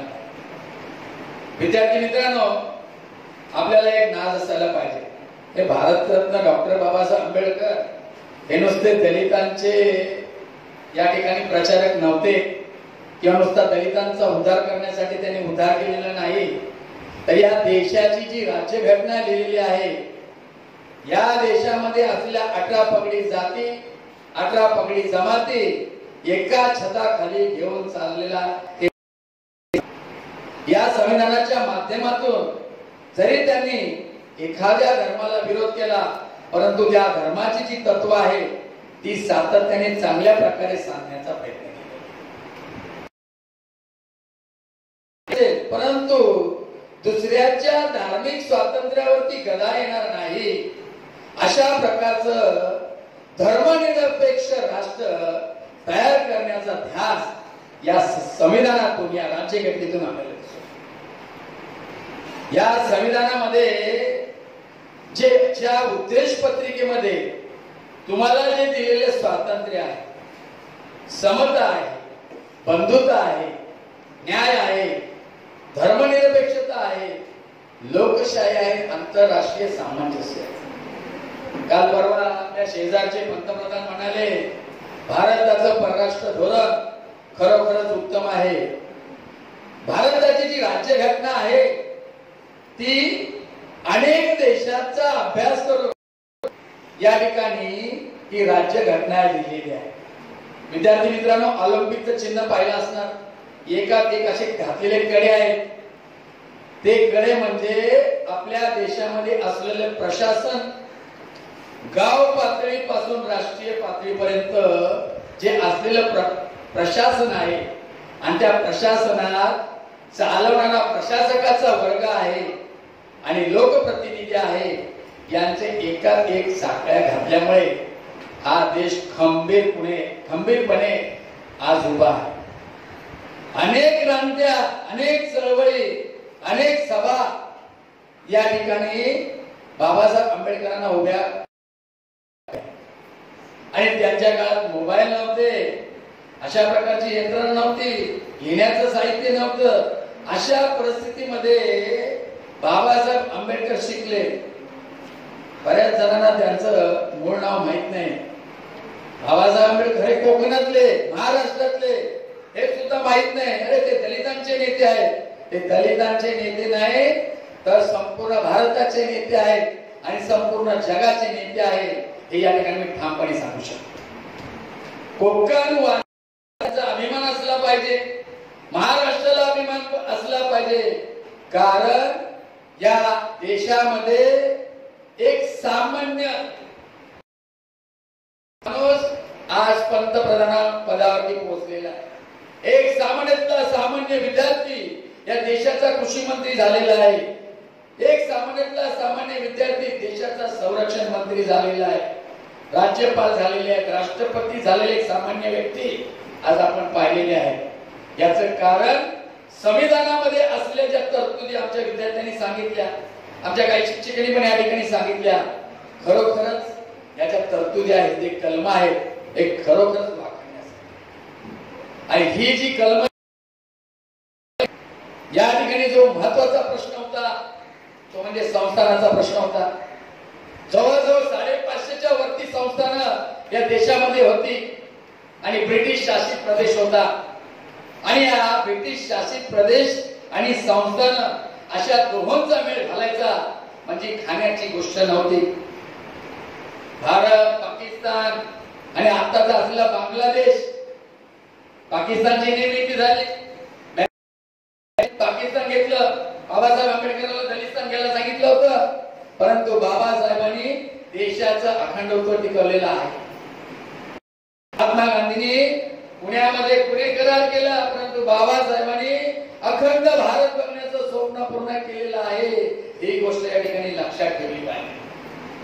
आणि त्यासाठी त्यांनी जे कार्य केलेलं आहे, काम केलेलं आहे, खरा देशभक्त म्हणजे बाबासाहेब. अरे चळवळी कुठून होतात? ही श्रीमंताच्या घरातून होत नाहीत.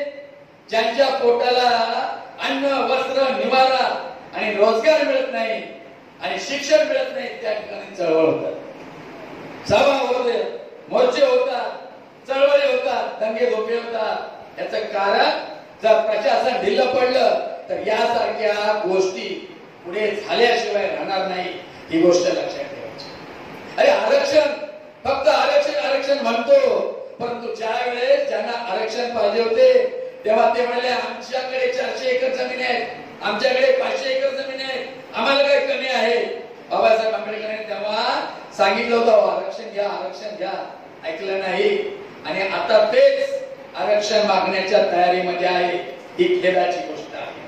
आरक्षण असं मिळत नाही, संसदेमध्ये पास करावं लागतं. आज संसदेत त्यांचीच लोक आहेत.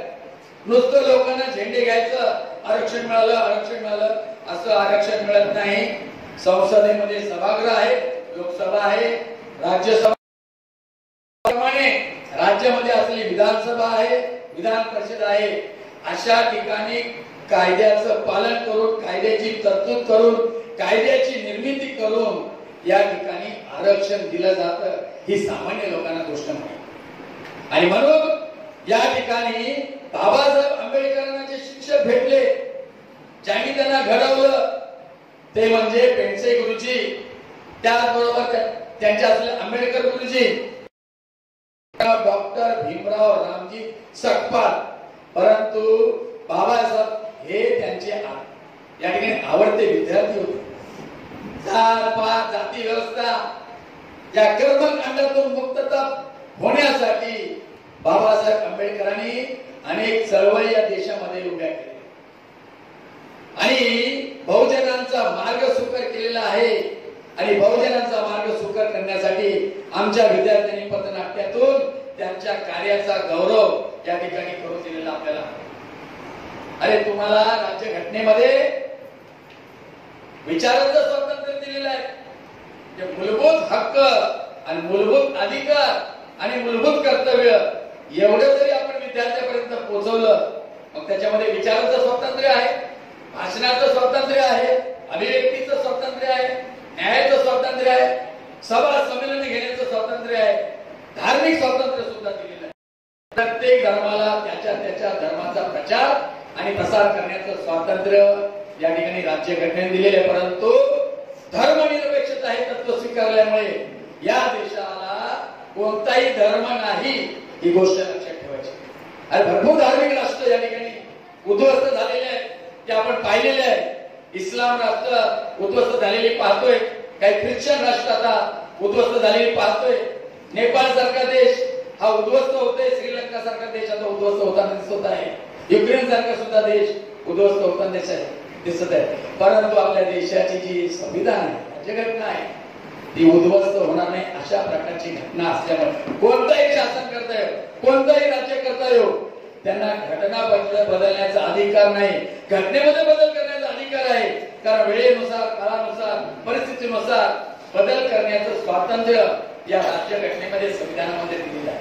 आणि अशा प्रकारे या ठिकाणी या स्वातंत्र्याच्या बाबतीमध्ये आपण प्रज्ञा, शील, करुणा, बुद्धदया, मानवता यासारखी जर तत्व विद्यार्थ्यापर्यंत पोहोचवली, नक्कीच या ठिकाणी आपण भारतरत्न डॉक्टर बाबासाहेब आंबेडकरांचा हा जयंती उत्सव चांगल्या प्रकारे साजरा केला गेला असं या ठिकाणी मी 4 शब्द बोलून माझे भाषण संपवतो, वाढलेले भाषण संपवतो. भरपूर काही सांगण्यासारखं आहे, बऱ्याच वर्षांनी या ठिकाणी बोलत आहे, कारण बोलण्याची जी सवय आहे ती सवय तुटली होती, कारण ऑनलाईन माझं मला ऐकायला येते काय अशा प्रकारचे भास होत होते. खरोखर या ठिकाणी आजच्या कार्यक्रमासाठी माझे स्नेही आदरणीय शैलेंद्रजी पोळ, माझे क्लासमेट या ठिकाणी खरोखरच ओडिसाला जाणार होते, ते कॅन्सल करून आजच्या कार्यक्रमाला ते उपस्थित राहिलेले आहेत. त्याबद्दल मी त्यांचा आभार मानून माझे लांबलेले 2 शब्द संपवतो. जय हिंद, जय भीम, जय महाराष्ट्र, जय भारत, जय आनंद.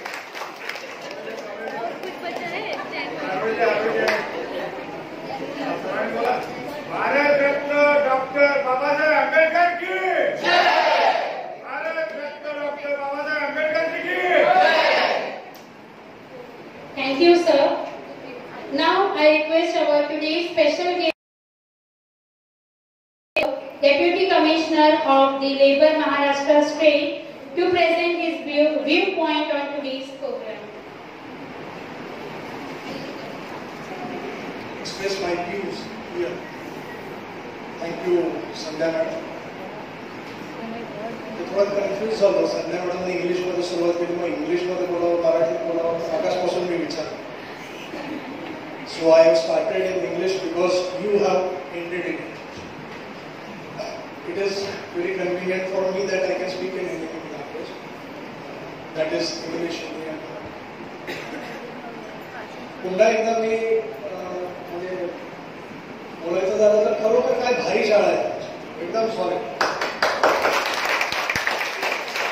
बाबासाहेब आंबेडकरांची जयंती ही अशा प्रकारे साजरी होऊ शकते ते माझ्या आयुष्यात मी पहिल्यांदा.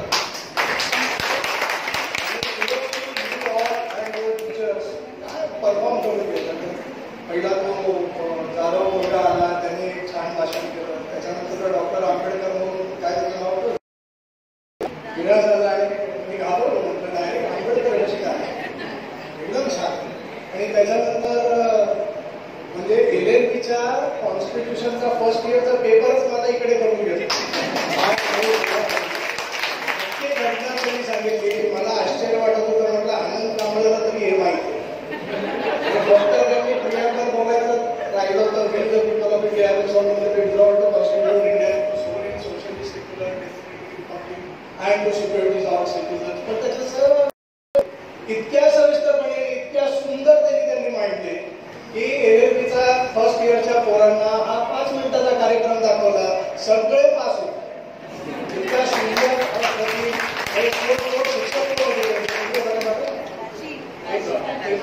कोणी करून घेतलं होतं, नवरत्न होती.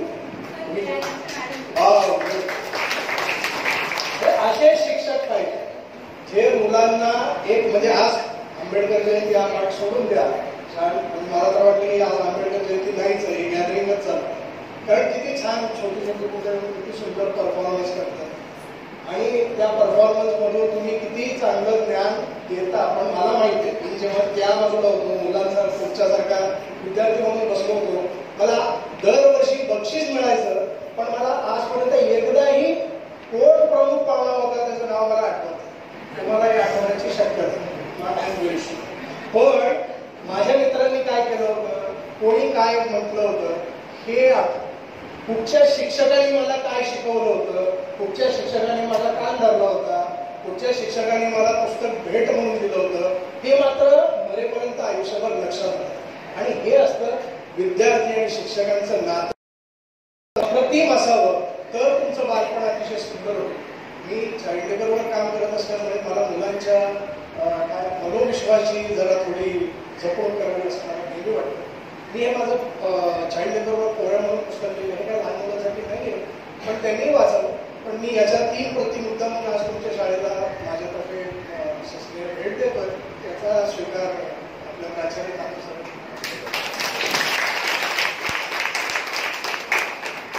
वाचल्यावरती भूमिकाला आवडते.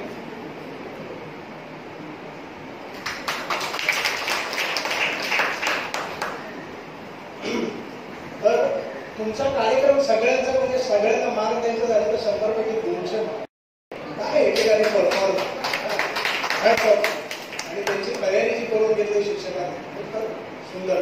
म्हणजे पुढची पोरं अडखळत नव्हती. एखाद दुसरं मिसरण हे चालतं, कारण आम्हाला नाट्य डायलॉगच्या डायलॉग दिसतं आणि सुरुवातीच्या डायरेक्ट मग जाऊ दे शेवटावरती आणि नंतर आमची शिक्षकांची पूजा करायची ती गोष्ट. नंतर मला कळलेलं झालं की आज आंबेडकर जयंती आहे. मी गेले 3 दिवस तयारी करत, म्हणजे तयारी म्हणजे तसेच आपण एक डिफरन्स असतं ना, कारण आंबेडकर जयंती हा कार्यक्रम तुमच्याकडे जरी आज होत असला तरी काल मंत्रालयात झाला. काल मुख्यमंत्री स्वतः आमच्या प्रत्येक विभागाला 2 वर्षांनी ते आले, कारण त्यांचं ऑपरेशन सुरू झालं, त्यांनी व्हिजिट दिली आणि छोटे छोटे कार्यक्रम डिपार्टमेंटमध्ये होत होते, कारण 4 दिवस सुट्ट्या आल्या. म्हणून आंबेडकर जयंती आम्ही अगोदरच ओढून घेतली. काही लोक आता नंतर करणार, प्रत्येकाच्या कन्व्हिनियन्स प्रमाणे. त्यामुळे मला खूप अभिमान वाटला तुमचा. मला आनंद कांबळे मला नेहमी म्हणायचं की आमच्या शाळेमध्ये आहे ना एक आम्ही पाळतो की ज्या दिवशी जयंती आहे त्याच दिवशी करतो. मला तर माझ्या असं आलं की काय हा लहान पोरांना त्रास, त्या एक दिवस सुट्टीचा मिळतो, झोपायला मिळतो, शिक्षकांना जरा आनंद मिळतो, त्या दिवशी त्यांनी यावं. पण त्याच्या मागची जी संकल्पना होती ती आज इथं खऱ्या अर्थाने मला असते. किंवा तुम्ही टाळे वाजवायला लागले की मला असं वाटतं की लोकांनी आता भाषण थांबवावं.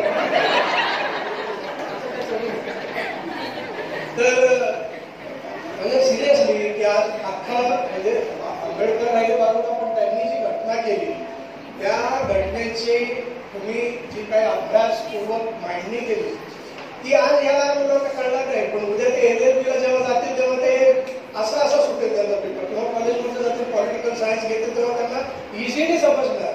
आणि ही एक खूप मोठी गोष्ट. मला नेहमी वाटतं की आंबेडकर चळवळ ही काय आहे. मला खरं सांगायचं झालं तर आंबेडकर मला फार गूढ आहे. म्हणजे आंबेडकर अनाकलनीय आहे. आंबेडकर एक साधी छोटी गोष्ट नाही. असा माणूस जन्माला येतो हे भारत देशाचं खूप मोठं काय म्हणतात ना पुण्य. त्यांचं कारण असं की त्यांनी दलितांना वगैरे हे केलं, पण त्यांचा अभ्यास किती प्रचंड होता. म्हणजे आंबेडकरांनी लाखो पुस्तकं म्हणतात चूक पुस्तकामध्ये लाखो पण ग्रंथ लाखो ग्रंथ त्यांनी वाचून काढले.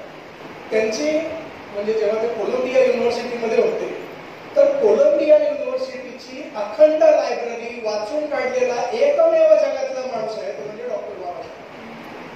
म्हणजे इतकी पुस्तकं अख्खं ग्रंथालय वाचून काढणं. आम्ही रुया कोणाच्या ग्रंथालयात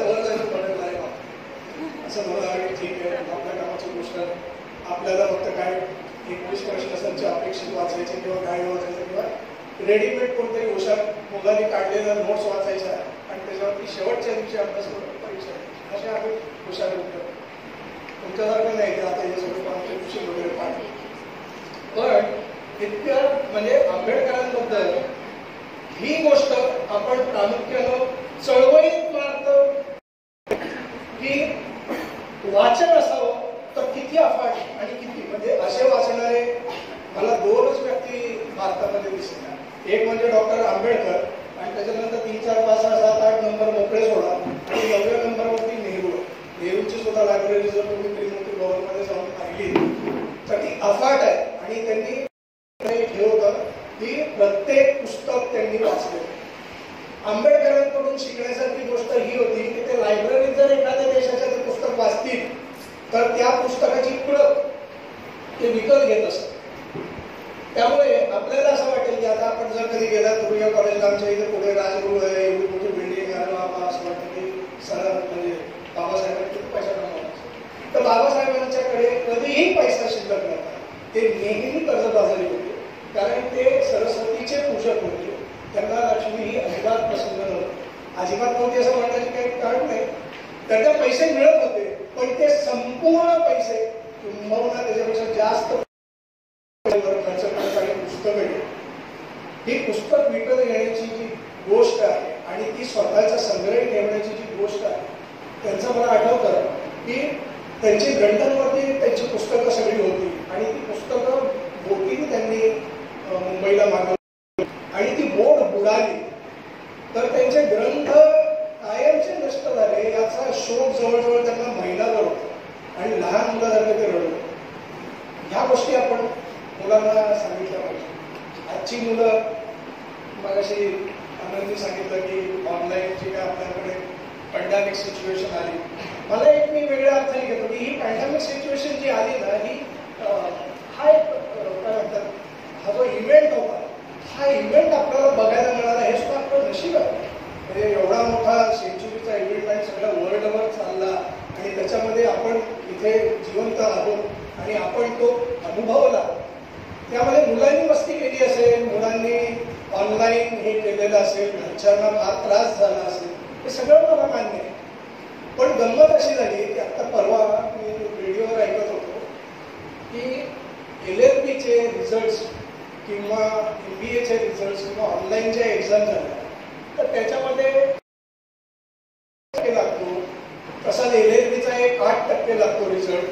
तर या वर्षी तो 98% बसतो आणि त्यामुळे युनिव्हर्सिटीच्या पोटात उठाला आणि म्हणून त्यांनी सांगितलं की शाळा सुरू करा 5 झालं हे असं आहे. अरे माझं म्हणणं हे आहे किंवा आंबेडकरांचं सुद्धा हे म्हणणं जे डॉक्टर आंबेडकर कॉलेजचे माझे प्रिन्सिपल होते डॉक्टर माधवी म्हणून, त्यांचंही हेच म्हणणं होतं की गरीब मुलांना शिकून द्या ना, कसेही करून ती पदवी मिळाली तर त्यांचं पुढे पुनरुज्जीवन होईल. मग त्यात काही दलित असा शब्द वापरला नाही.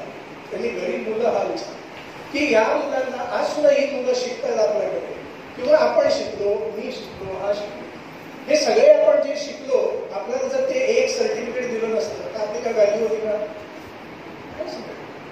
तर ही सर्टिफिकेट जर लोकांना मिळत असेल, कायद्याचं ज्ञान येत प्रकारे चला ऑनलाईन कॉपी करून पोरं LLB झाली असं होईल दबाव पण झाली ना, त्या निमित्ताने त्या घटनेला हात तर लागला ना, काही कर्म कळली ना. आता या लहान मुलांना अगोदरच कळली की तुमचं श्रेय आहे पण बऱ्याचशा लोकांना घटनेला हातच लावत नाही. घटनेमध्ये किती खंड आहे, किती उपखंड आहेत, किती शेड्यूल आहेत. त्या मुलीने सांगितलं शेड्यूल मला भीतीच वाटते. म्हटलं बापरे आता ही याच्यावरती पुढे बोलते की काय.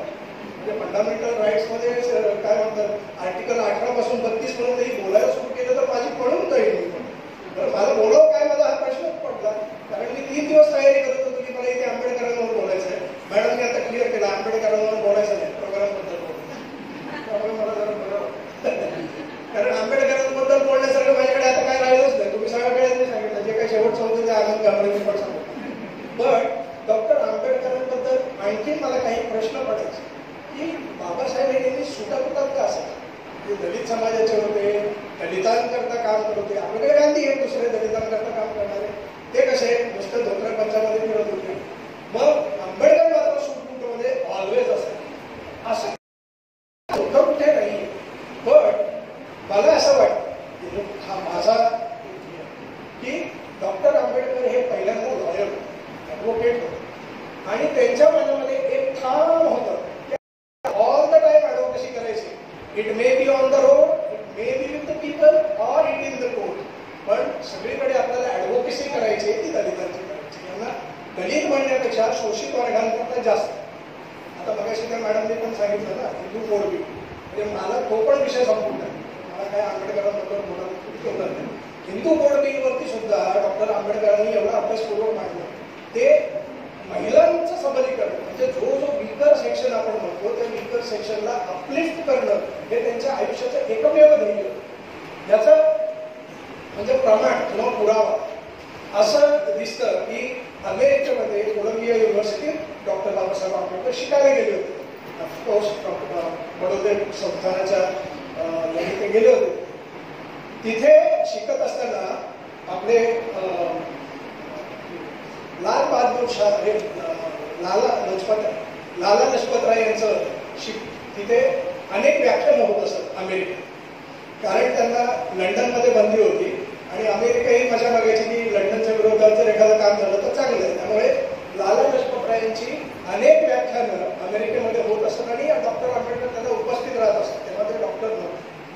तर ते उपस्थित राहत असताना त्यांनी ते ऐकलं आणि एक दिवस मात्र त्यांनी त्यांच्याशी वाद घातला. लाला लजपत राय म्हणजे तुम्ही स्वातंत्र्य मिळवताय मान्य आहे, पण ह्याच्यामध्ये तुम्ही आमच्या दलितांना तर काहीच करत नाही. या प्रश्नावरती लाला लजपत राय मात्र गडबड आणि त्यांनी सांगितलं की स्वातंत्र्य मिळालं तेव्हा हा बंपर पडा.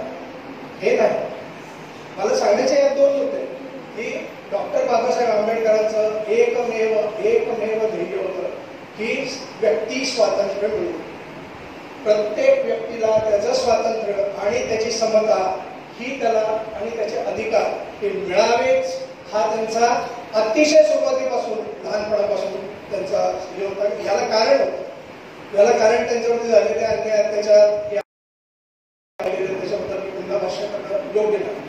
परंतु बाबासाहेब आंबेडकरांनी जे जे भोगलं त्याचं त्यांनी किती पॉझिटिव्ह एनर्जीमध्ये कन्वर्ट केलं आणि he actually got the right way. त्यांना कळलं तर एज्युकेट होणं महत्वाचं आहे. एज्युकेशन म्हणजे नुसतं एज्युकेशन निवड मगाशी आपण म्हटलं तसं प्रमाणपत्र करता नाही, तर त्याला सर्वांगी तुमचा विचार आणि त्याच्याकरता जागतिक पातळीवर तुमचं काय म्हणतात फिरणं असायला पाहिजे. तुम्हाला जग कळलं पाहिजे, जगामध्ये कुठे काय होतं हे कळलं पाहिजे, मग शोषितांकरता तुम्हाला बोलता येईल. आणि ही निसर्गाने म्हणा किंवा दैवयोगाने म्हणा त्यांना ती संधी प्राप्त झाली. साधा विचार केला की आपल्यासारखा जर इथला एखादा माणूस असेल जो ज्याला कोण लोकांनी वाळीत टाकलेला आहे कोणत्याही कारणास्तव, तो माणूस जर अमेरिकेमध्ये गेला आणि अमेरिकेत त्याला कोणी वाळीत टाकत नाही, कोणी त्याला जवळ बसवतं आणि कोणी त्याला खायला घालतं, हा किती वेगळा विचित्र अनुभव असेल. तो अनुभव आपण अनुभवायला हवा असं मला या निमित्ताने वाटतं. की किती विरोधाभास की इथं तुम्हाला लहान मुलांना बैलगाडीतून त्यांच्या आई वडिलांपर्यंत नेत असताना बैलगाडीवाल्यांनी नाव कळल्यावरती खाली उतरवलं लहान मुलांना, 4 लहान मुलांना त्यांनी खाली उतरवलं आणि न्हावेने त्यांचे केस कापायला नकार देणं. म्हणजे प्रत्येक गोष्टी छोट्या छोट्या गोष्टीमध्ये जे त्यांच्यावरती काय म्हणतात त्यांचं शल्य पोहोचत गेलं त्यांना, त्याचं त्यांनी पॉझिटिव्ह एनर्जीमध्ये केलं. म्हणजे माझ्यासारखं असतं तर मी काय म्हणतात एखादा करोड वगैरे झालं असतं ते घर घेऊन एकेकाला उडवून टाकलं असतं असे ते विचार. पण आंबेडकरांनी कसं केलं नाही, त्याच्यावरती फार गहन चिंतन करून याला काय करायला पाहिजे, कसं संपवलं पाहिजे आणि समता कशी आणली पाहिजे आणि एकता कशी व्हायला पाहिजे याचा इतका अभ्यासपूर्वक विचार केला. ते एवढे सगळे ग्रंथ वाचले, ते फुकाफुकी नाही वाचले. म्हणजे कोण आपल्या कादंबरी आणि स्वामींनी हे काश मृत्यूंजय असलेले वाचले त्यांनी जे ग्रंथ वाचले ते वेगवेगळ्या राज्याच्या घटनेचं मूळ कोणत्या संदर्भात होतं, त्याचे संदर्भ ग्रंथ कोणते आहेत, असे सगळे ग्रंथ त्यांनी नुसते वाचलेले तर त्याला बाहेर होते. म्हणजे ते सांगायचे की माझ्या या लायब्ररीमध्ये या नंबरच्या रॅकवर ते पुस्तक असं त्याचा 3रा पॅरा आहे तेवढंच मला पाठवा. आंबेडकरांची एक आणखी वैशिष्ट्य होतं की ते दिल्लीत असताना त्यांना जे जे सुचायचं ते रात्री लिहायचे आणि ते ट्रेन जी यायची दिल्लीवरून मुंबईला तर त्या ट्रेननी ते त्या ड्रायव्हरकडे द्यायचे की तू हे घेऊन जा. आणि तो ड्रायव्हर मुंबईला आला की मुंबईला त्यांचा रिले असायचा, दादरला ती ट्रेन थांबली की तिथे कोरगाव उभा असायचा, ती कागद घ्यायचं आणि पळत जायचं आणि वडाळ्याला प्रिंटिंग प्रेस करायचं. म्हणजे अशा किती मार्ग काढते. म्हणजे एवढा मोठा माणूस होता की जर त्याच्या एवढा माणूस असता तर आज तो अंबानी झाला असता. त्यांनी एक मोठं आपला विला बांधला असता आणि ज्ञानावरती पैसा प्रचंड कमावला असता. त्याच काळात बॅरिस्टर झालेले गांधी होते, नेहरू होते. पण त्यांनी जसं काय म्हणतात, त्यांची जशी घरची परिस्थिती खूप चांगली होती, आंबेडकरांची कधीही झाली नाही. आंबेडकरांची मुलं उपाशी राहिली, ते मोठे झाले, बॅरिस्टर झाले, प्रोफेसर झाले, सगळं अर्थतज्ञ झाले, मंत्री झाले, राजीनामे दिले, परत काय झाले. पण आंबेडकरांकडे पैसा कधी राहिला याला कारण खरोखर सरस्वतीच्या व्यक्तीवर पसंत. असा माणूस आता होणे नाही. पण आता काय झालं, आपण मुलांना निश्चितपणे एवढंच शिकवलं पाहिजे, पुस्तकं वाचण्याने हार्म होत नाही, म्हणजे डोळे खराब होत नाहीत, आपण जे म्हणतो तसं काही होत नाही, किंवा रेज डोळ्यांमध्ये जाणं वगैरे. कारण हल्लीची मुलं मोबाईलवर जास्त असतात. ते आपल्याला मान्य केलं पाहिजे की ती त्यांची गरज आहे. त्यांची पिढी बदललेली आहे. आज त्यांना कॉम्प्युटर सायन्स कळलं हे अत्यावश्यक आहे, कारण आता बऱ्याच त्यामध्ये बदल होतो. तर हे बदल आपण आत्मसात करणं जरा कठीण करतो, पण ते आपल्याला करावे लागतील. आणि ह्या पिढीला तरी सुद्धा तुम्ही पुस्तकामध्ये वाचनाला ठेवायला. आम्हाला जिल्हा परिषदाच्या शाळेची तपासणी करायला आम्ही जायचो, तेव्हा आमच्यासमोर तेच व्हायचं. म्हणजे लहान मुलं यायची, कविता म्हणून दाखवायची, नाच करायची. मग मी चिडायला हरकत नाही शेअर करायला की त्याच्यामध्ये मी सांगायचो की तुमच्या मुलांनी इंग्लिशमध्ये मला काही सादर करून दाखवा. तुमच्या मुलांनी घटनेबद्दल आज जसं तुम्ही दाखवलं, किंवा अभ्यासाबद्दल, किंवा त्यांचा जो एखादा धडा आहे तो परफॉर्म करून दाखवायला हवा ना.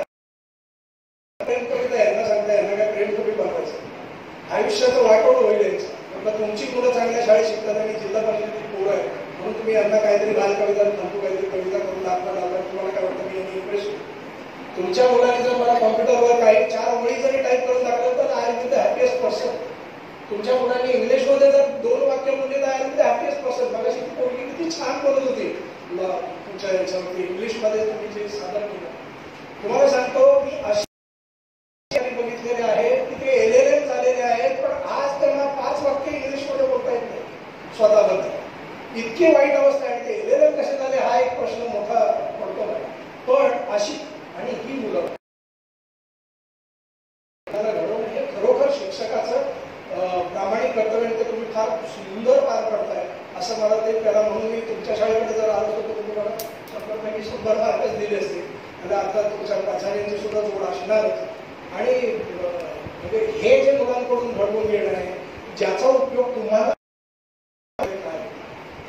तुम्ही त्यांचे मार्गदर्शक खऱ्या अर्थाने असतात. आपण म्हणतो ना आचार्य देवो भव. कारण माझं आयुष्य जे घडवलं गेलं किंवा याचं आयुष्य जे घडवलं गेलं ते आमचे प्रिन्सिपल साऊराजा सर खूप मोठे होते. त्यांना मुलबाळ नव्हतं, फारशी गोष्ट आहे. त्यांनी वेलिंगकर इन्स्टिट्यूट एवढी मोठी उभी केली. पण त्यांचं काम एकच होतं की जो थोडासा डाव्या मार्गाला जाईल त्याला धरून आणून सरळ मार्गावर ठेवलं. मग त्याच्यासाठी ते सर मारायचे सुद्धा. म्हणजे आज त्यांच्यामुळे मी MPSC मध्ये अधिकारी झालो किंवा शिक्षक झाला. आमच्या दुर्गा कॉलेजमधला एकही पोरगा वाया गेलेला नाही. पण सरांनी त्याची आवड, त्याचा कल बघून त्याला त्या मार्गाला पुढे जायला.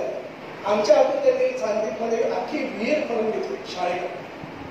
कारण त्यांचं एक ध्येय होतं, मुलं शिकतील तरच ते पुढे जातील. आता ते काय शिकतात, माझं तुम्हाला सगळ्यांना विनंती आहे की तुम्ही एक पिरियड यांच्यासाठी असा ठेवा की त्याच्यामध्ये वाचन असतं. वाचायला लावा त्याला. 100 म्हणजे काय पुस्तकं असतील ना मी माझ्याकडून आणून देतो तुम्हाला. पण तो एक वर्ग ठेवायसाठी त्यामध्ये मुलांनी बसून वाचायचं, त्यांना वाचायची सवय. माझे मित्राचे वडील होते, एज्युकेशनल सायंटिस्ट होते. त्यांनी मला माझा मुलगा जेव्हा जन्माला आला त्याच्यानंतर तो 1 वर्षाचा झाल्यानंतर कुलकर्णी सर मी गो कुलकर्णी आपण ऐकलं असेल कदाचित. त्यांच्या नावाने आज टाटा इन्स्टिट्यूट ऑफ फंडामेंटल रिसर्चमध्ये ऑडिटोरियम आहे. आणि त्यांना 2 तासाचा वेळ रोनाल्ड रेगन प्रेसिडेंट असताना त्यांनी 10 मिनिटं सुद्धा इंदिरा गांधीला दिली नाही. त्या रोनाल्ड रेगनने त्यांच्याशी 2 तास चर्चा केली होती. खूप मोठे सायंटिस्ट, एज्युकेशन सायंटिस्ट होते. तर त्यांनी मला एक छोटी गोष्ट सांगितली होती, मी आपल्याशी शेअर करतो कदाचित आपण की तुझ्या मुलांना म्हणे प्रदर्शनात पुस्तकाच्या घेऊन जायचं आणि त्यांना फ्री सोडायचं, तुला जी पाहिजे ती पुस्तकं गोळा. त्याच्यामधलं सर्वात जाड जे पुस्तक असेल ते पुस्तक तुम्ही सिलेक्ट त्यांनी चॉईस केलेली असल्यामुळे तो ते पुस्तक वाचलं. जाड किंवा मोठं जे काही असतं, साईज मॅटर्स. का तर तुम्हाला माहिती म्हणजे आम्हाला कदाचित तुम्हालाही माहित असतं की 5वी पर्यंत पुस्तकं बारीक असतात आणि अचानक 7वी 8वी मध्ये जाड पुस्तकं येतात. ती जाड पुस्तकं आली ती बघून मुलं घाबरतात. तर ती जाड पुस्तकांची भीती, साईजची भीती काढून टाकण्यासाठी या मुलांवर तुम्ही ते संस्कार करा. तर गोष्टीची पुस्तकं आहेत. अवांतर वाचन हे वाया जात नाही. अवांतर वाचन हे आयुष्याला मार्गदर्शक ठरतं, जे आपल्या भूमिती आणि गणितापेक्षा ते जास्त कामी येतं असं माझं स्वतःचं मत आहे.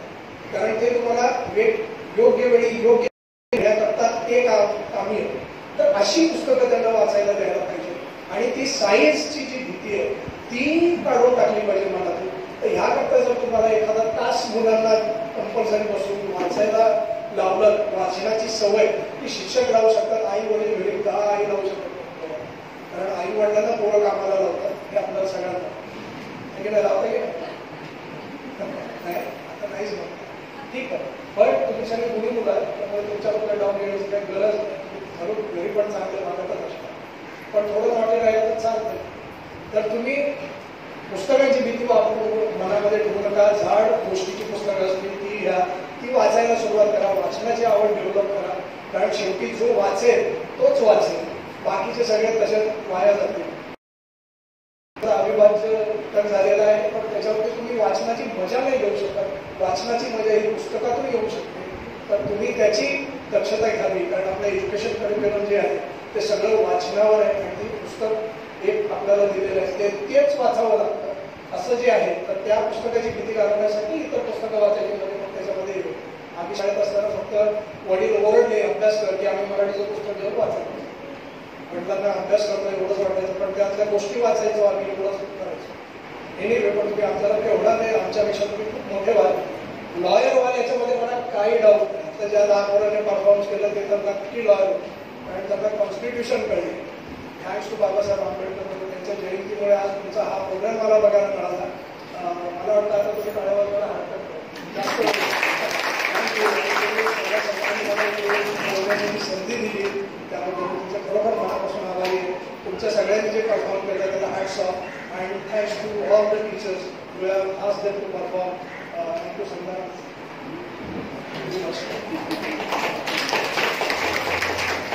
तुला पण फार सुंदर आहे. कोणी केली मी त्याला विचारून घेतो. ते मुलांनी केली अप्रतिम.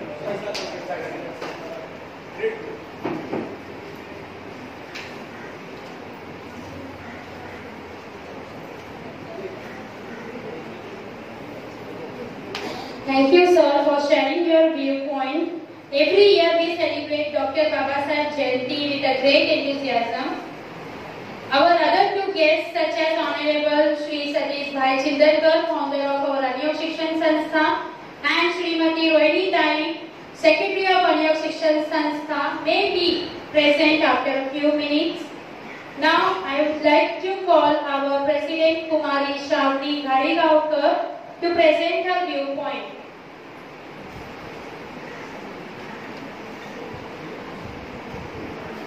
आदरणीय व्यासपीठ, गुरुजन बालमित्रमैत्रिणी, तुम्हाला माझा नमस्कार.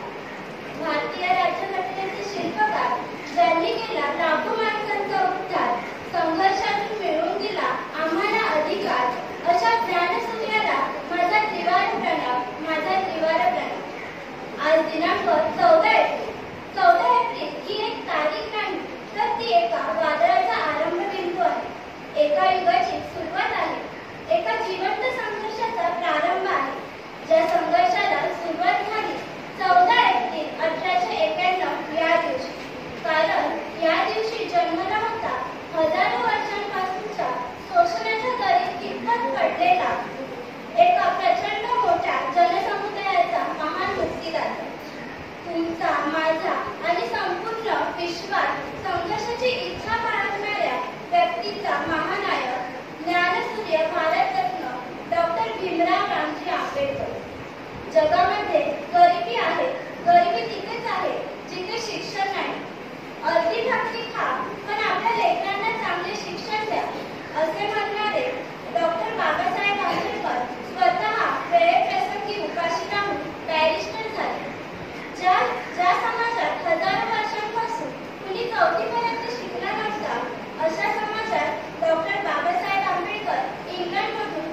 Thank you, Kumari Gadegaonkar, for sharing your viewpoint. No duty is more urgent than that of returning thanks. I would like to call Srimati Lisa Suvarna Madam, HM of Aniyam Vidyalaya English Medium Secondary Section, to give vote of thanks.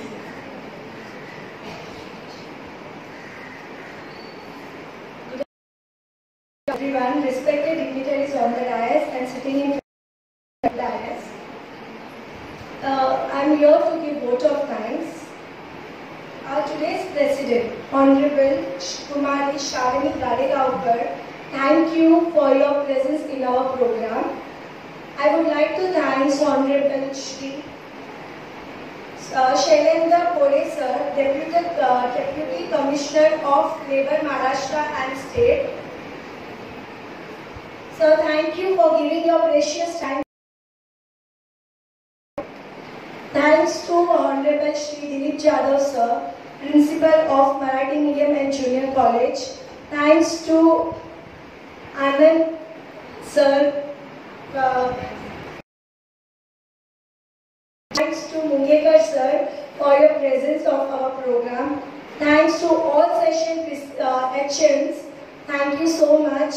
Thanks to all the participant students who have done so nicely, and the teachers those who have guided them. Thank you so much. Nice anchoring done by Sandhya Mishra teacher.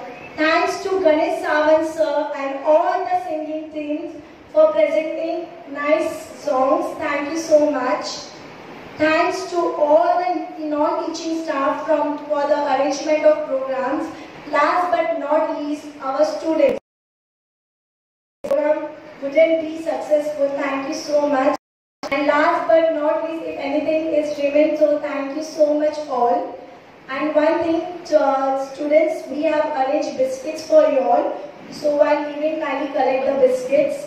Thank you so much. With the permission of our President, I conclude this meeting. Thank you so much.